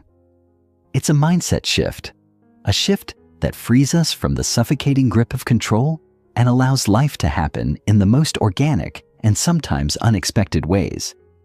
Letting go of control doesn't mean becoming passive or complacent. We still take actions, we still make decisions, but we do so with the understanding that we are not the sole architects of the universe. There is a larger force, a greater intelligence that is at play, guiding us in ways we may not yet fully understand. The key to trusting the process is in the practice of being present in the moment, regardless of where we are on our journey. We may not be able to see the entire road ahead of us, but by taking each step with confidence, knowing that we are where we need to be, we begin to experience the peace that comes from letting go of the need to control the outcome. Synchronicity and subtle guidance. Trusting the process also involves recognizing the synchronicities and subtle guidance that life presents to us along the way. These are the quiet moments when everything seems to align perfectly, when the right people appear at just the right time, or when an opportunity arises that feels destined. These moments are not mere coincidences. They are signs that the universe is responding to our energy, our intentions, and the path we are walking. Learning to trust the process means being open to the signs that life sends us, those seemingly random occurrences that, upon reflection, turn out to be anything but random. Perhaps you've experienced a time when you were struggling with a problem, feeling lost or uncertain, and out of nowhere, someone shared an insight or a piece of advice that resonated deeply with you. Or maybe you found yourself at a crossroads, unsure of which direction to take, and then a series of seemingly unrelated events lined up perfectly, showing you exactly where you needed to go. These are the moments when we see the subtle guidance of life. When we trust the process, we start to notice these synchronicities more often. We become more attuned to the quiet nudges that guide us, and instead of dismissing them, we begin to listen. The universe is constantly communicating with us through these moments of alignment, and learning to trust the process means learning to follow the guidance that comes our way, even when it's not immediately clear why things are happening the way they are. Sometimes, the most profound moments of guidance come in the form of small, seemingly insignificant experiences that, when pieced together, reveal a greater pattern. How setbacks are setups. Another key aspect of trusting the process is understanding that setbacks are often setups for something greater. It's natural to see setbacks as failures, as obstacles in our path. When things don't go according to plan, we may feel disheartened, disappointed, or even defeated. But what if these setbacks are not failures? What if they are simply detours on the way to something even more aligned with who we are meant to be? Life doesn't always give us what we expect, but it always gives us what we need. Setbacks have a way of redirecting us, sometimes in ways that we couldn't have anticipated, but that turn out to be exactly what we need for our growth. There's a certain kind of freedom that comes from realizing that setbacks are not signs that we are on the wrong path, but rather indications that there is something better waiting for us, something that we couldn't have seen from where we were. Trusting the process means looking at these moments of challenge with a different lens. Instead of feeling frustrated or lost when things don't go our way, we begin to ask ourselves, what is this teaching me? How can this help me grow? The more we adopt this mindset, the more we begin to see how setbacks are simply stepping stones that lead us toward greater understanding, greater alignment with our purpose, and a deeper connection with our own lives. Life is full of surprises, and often, the setbacks we face are actually opportunities in disguise. Trust as a daily practice. Trusting the process isn't something that happens overnight. It is a practice, a daily commitment to surrendering the need for control and allowing life to unfold as it will. Every day we have the choice to trust in the unknown, to believe that everything is working out as it should, and to release our grip on the illusion of certainty. It takes patience, practice, and a willingness to embrace the discomfort of not knowing. And yet, the more we practice trust, the more natural it becomes. Each day offers a new opportunity to trust life more fully, to let go of old fears, and to lean into the beauty of the unknown. Trusting the process is not a one-time decision, but a continual choice. Every time we feel doubt or fear arise, we have the opportunity to remind ourselves that life is unfolding perfectly, just as it should. With each step we take in faith, we build more confidence in the process. Over time, we come to see that trusting the process is not about abandoning our goals or aspirations, but about letting go of the need to control every detail. It is a practice of being present, of having faith in the journey, and of allowing ourselves to flow with the currents of life, trusting that wherever they take us, it will be exactly where we need to be. Chapter 14. Living the Backwards Way. The concept of the backwards way is one that can seem paradoxical at first, almost counterintuitive. How can living backwards lead to freedom, peace, and fulfillment? How can embracing a path that seems so unnatural bring us to a place of ease? Yet, upon deeper reflection, the wisdom of the backwards way begins to reveal itself. In many ways, the path we have been taught to walk, one of pushing, striving, and constantly seeking more, has led us to burnout, stress, and an endless pursuit of things that do not bring true satisfaction. The backwards way challenges us to stop and reconsider everything we have been told about success, happiness, and how to live a fulfilling life. It invites us to go against the grain, to move with the natural rhythm of life, and to find peace not in the destination, but in the journey itself. By embracing the paradox of the backwards way, we can rediscover our true selves, reclaim our inner peace, and allow the universe to meet us halfway. Daily integration. Living from peace. At its core, living the backwards way is about living from a place of peace, rather than striving for peace as a distant goal.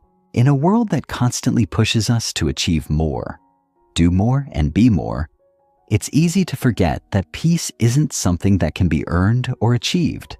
It's something that must be integrated into our daily lives. To live from peace is to stop viewing life as something to be conquered or mastered, but rather to see it as something to be experienced and embraced moment by moment. This shift in perspective is essential to living the backwards way.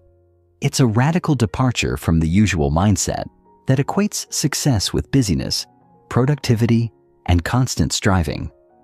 Instead, we begin to understand that true peace lies not in accomplishing more, but in being fully present in whatever is happening now.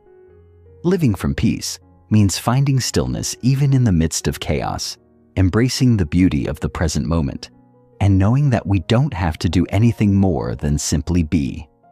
The more we practice this integration of peace, the more it becomes a natural part of who we are. It becomes less of a practice and more of a way of being.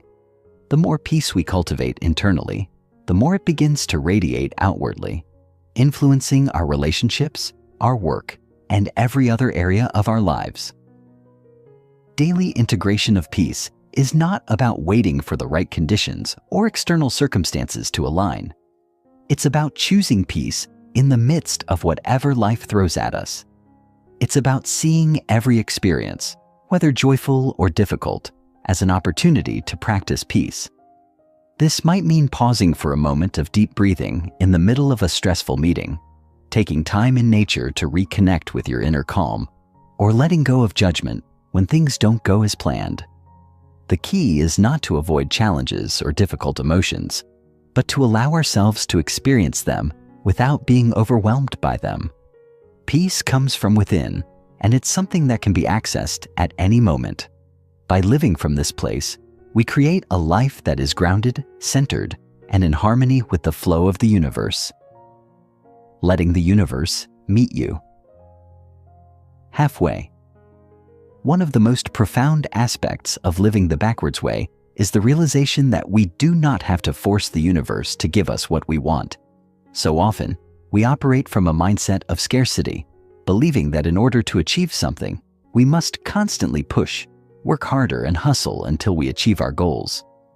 But what if the key to living fully is not about forcing, but rather about surrendering and allowing life to meet us halfway? This doesn't mean that we should sit back and do nothing. It means that we should stop resisting the natural flow of life and allow ourselves to be guided by it. When we release the need to control, we open ourselves up to the possibility of synchronicity, of doors opening at the perfect moment, and of things falling into place in ways that feel effortless. Letting the universe meet us halfway is about trust. It's about having faith that the universe is always conspiring in our favor. Even when things don't go according to plan, the universe is a reflection of the energy we put out. And when we put out energy that is peaceful, trusting, and open, we invite that same energy back into our lives. We stop seeing life as something we must constantly fight against and begin to see it as something we can flow with. This is not passivity or resignation.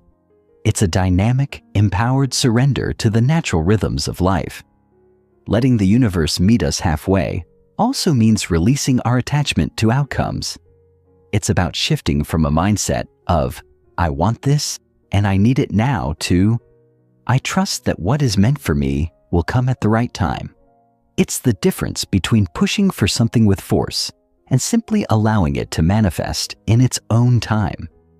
This shift in perspective takes practice, but once we begin to experience the ease that comes with it, we realize just how much energy we've wasted in the past trying to force things to happen. By letting go of the need to control every aspect of our lives, we open ourselves up to the abundance that the universe is constantly offering. The backwards way teaches us that by doing less, we actually allow more to come into our lives. The more we let go, the more the universe is able to respond in kind. The paradox as freedom. The backwards way is full of paradoxes.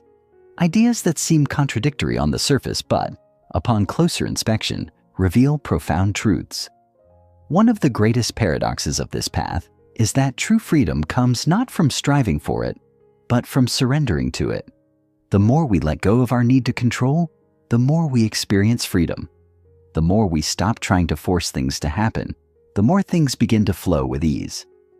This paradox is at the heart of the backwards way. It's about realizing that the very things we've been taught to chase, success, wealth, fame, perfection, are often the very things that keep us trapped in a cycle of striving and never feeling enough. True freedom comes from stepping off the treadmill of constant achievement and finding contentment in the moment, in who we are, and in the beauty of simply being.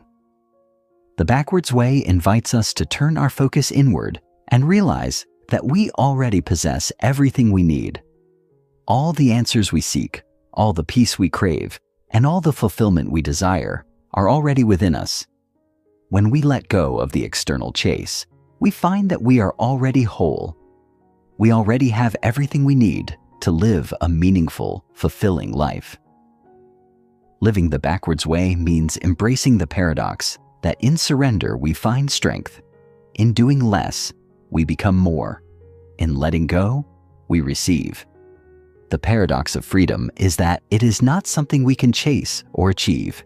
It is something that arises naturally when we stop trying to control life. It is only when we release our need for control that we begin to experience the liberation that comes from truly being free. This freedom is not about escaping from responsibilities or obligations. It's about finding peace within ourselves, regardless of external circumstances. The backwards way is about finding freedom in the present moment, trusting that everything is unfolding exactly as it should. In this freedom, we find a deep sense of peace and contentment, knowing that we are enough, exactly as we are. The reflection of the backwards way is this: you are already whole. In a world that constantly tells us to strive for more, to be more, to have more, this truth can be difficult to accept. we are bombarded with messages that we are incomplete, that we need to achieve more, or change ourselves in some way in order to be good enough. But the backwards way challenges this belief. It asks us to stop searching for wholeness outside of ourselves and to recognize that we are already complete, just as we are. True fulfillment does not come from external achievements or possessions, but from recognizing our inherent worth and embracing who we are in the present moment. By living the backwards way, we come to understand that we don't need to chase happiness or success because they are already within us. The journey we've been on is not about becoming something new, but about rediscovering the truth of who we've always been. You are already whole, and this realization is the key to unlocking the peace and freedom you've been searching for. It is in accepting yourself fully, embracing both your light and your shadows, that you begin to live a life of true fulfillment. So, as you continue your journey, remember this: you are enough just as you are. The universe is not asking you to be anything other than what you already are: whole, perfect, and complete. Chapter 15: The Final Awakening. The journey of self-discovery and the pursuit of a deeper understanding of life often lead us to unexpected places. As we peel away the layers of conditioning, societal expectations, and our own fears, we begin to uncover a truth that has been there all along, patiently waiting to be recognized. We are not broken, we are not incomplete, and we do not need to seek validation outside of ourselves. This is the essence of the backwards way, and it is also the final awakening that awaits us when we stop striving and simply allow ourselves to be. The road may have been long, filled with moments of doubt, confusion, and challenges, but these are the moments that have prepared us for the profound realization that peace and wholeness are not destinations. They are already within us. And as we stand on the precipice of this final chapter, we are reminded that the answers we've been seeking throughout our journey are not out there somewhere. They are right here in the present moment, in the stillness of our hearts. 1. Surrendering the illusion of control. The first step in our final awakening is the radical act of surrendering the illusion of control. For much of our lives, we've been taught to believe that we are in control of our destinies, that we must steer the ship of our lives with a firm hand, and that our success depends on how much effort we put in. While action and discipline certainly have their place, the truth is that the universe operates in ways that are far beyond our comprehension. Control is an illusion, a construct of the ego that seeks to keep us locked in a false sense of power. The more we try to control the outcomes of our lives, the more we create resistance, and the more resistance we create, the more we block the flow of life itself. This is where the backwards way reveals its true magic. By letting go of our need to control everything, we open ourselves up to a greater wisdom, one that is not limited by the small, narrow perspective of our egos. Surrendering control doesn't mean giving up on our goals or becoming passive. It means relinquishing the idea that we can force things to unfold in a particular way.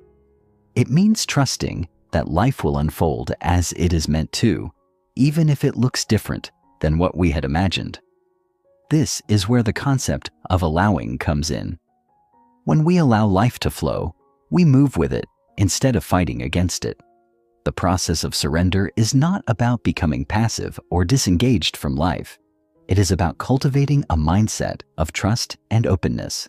Trust that things will work out even when they seem uncertain. Trust that the universe has a plan for us even when we can't see it. And most importantly, trust that we are exactly where we need to be at this moment.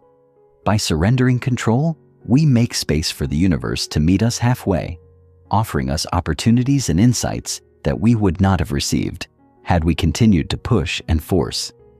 Surrendering control also means embracing uncertainty.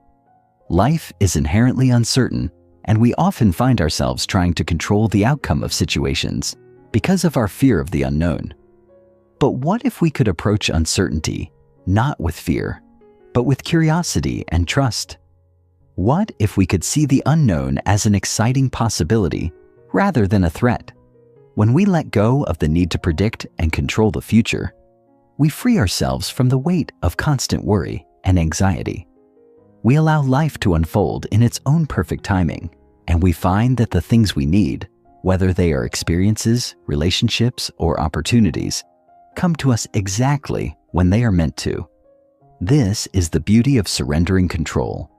It invites us to relax into life, to trust that we don't need to have everything figured out, and to embrace the unfolding journey as it comes. 2. Embracing the flow of life. The second essential piece of the final awakening is learning to embrace the flow of life. Life, in all its complexities, is constantly shifting, changing, and evolving. It doesn't follow a straight line, and it's not meant to. When we fight against the flow of life, when we try to force things to stay the same or to fit into rigid structures, we create friction and resistance.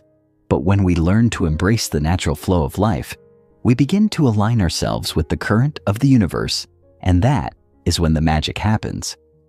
This flow is not something that can be controlled or predicted, but it is always moving, always evolving, and always leading us exactly where we need to be. The trick is to stop fighting it and instead begin to work with it. Embracing the flow of life means learning to let go of the need for certainty and control. It means trusting that we are exactly where we need to be, even if we don't fully understand why. It means allowing ourselves to be guided by our intuition, our inner wisdom, and the subtle signs that life provides us. These signs often come in the form of synchronicities, moments of inspiration, or a quiet knowing that we are on the right path. The more we listen to these subtle nudges, the more we begin to align with the flow of life, and the more we allow the universe to guide us towards our highest good. When we embrace the flow of life, we also begin to see that setbacks and challenges are not obstacles, but opportunities for growth. Life is not about avoiding difficulty. It's about learning to navigate it with grace and resilience. The flow of life often leads us through periods of discomfort or uncertainty, but these are the moments that shape us and help us grow. By embracing the flow, we stop resisting the hard times and instead lean into them, trusting that they are part of the bigger picture. We see that every challenge, every setback, is an invitation to learn, evolve, and become more aligned with our true selves. The flow of life is not always smooth, but it is always purposeful, and by embracing it, we begin to trust that everything is happening for our highest good. 3. The liberation of living in alignment.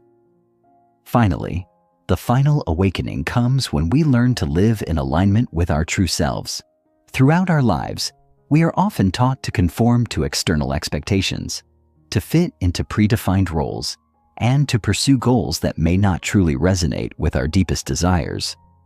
We get caught up in the noise of societal pressures, comparing ourselves to others, and striving for achievements that are not truly meaningful to us.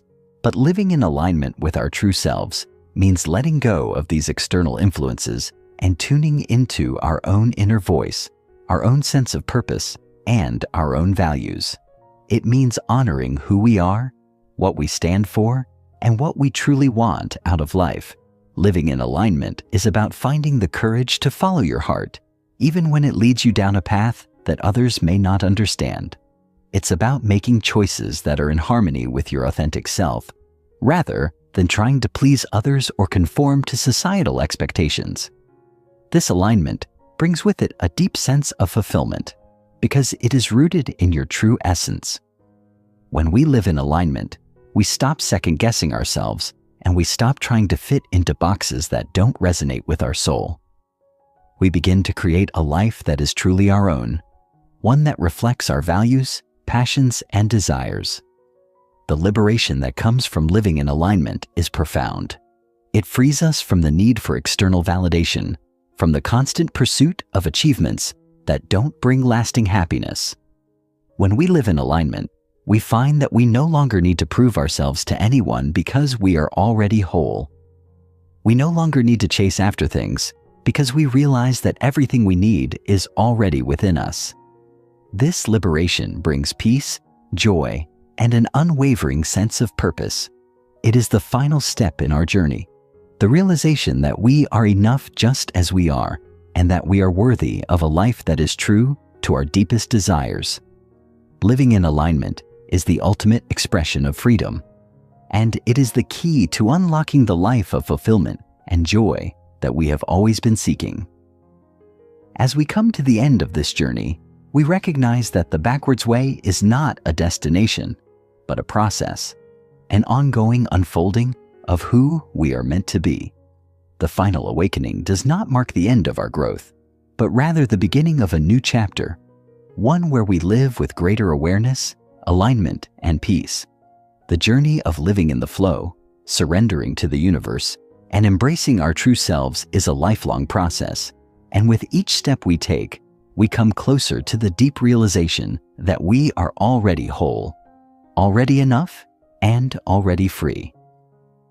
The backwards way teaches us that we don't need to strive for anything outside of ourselves. We simply need to let go, trust, and allow life to unfold. In this space of surrender, we find that the life we have always dreamed of is already here, waiting for us to step into it.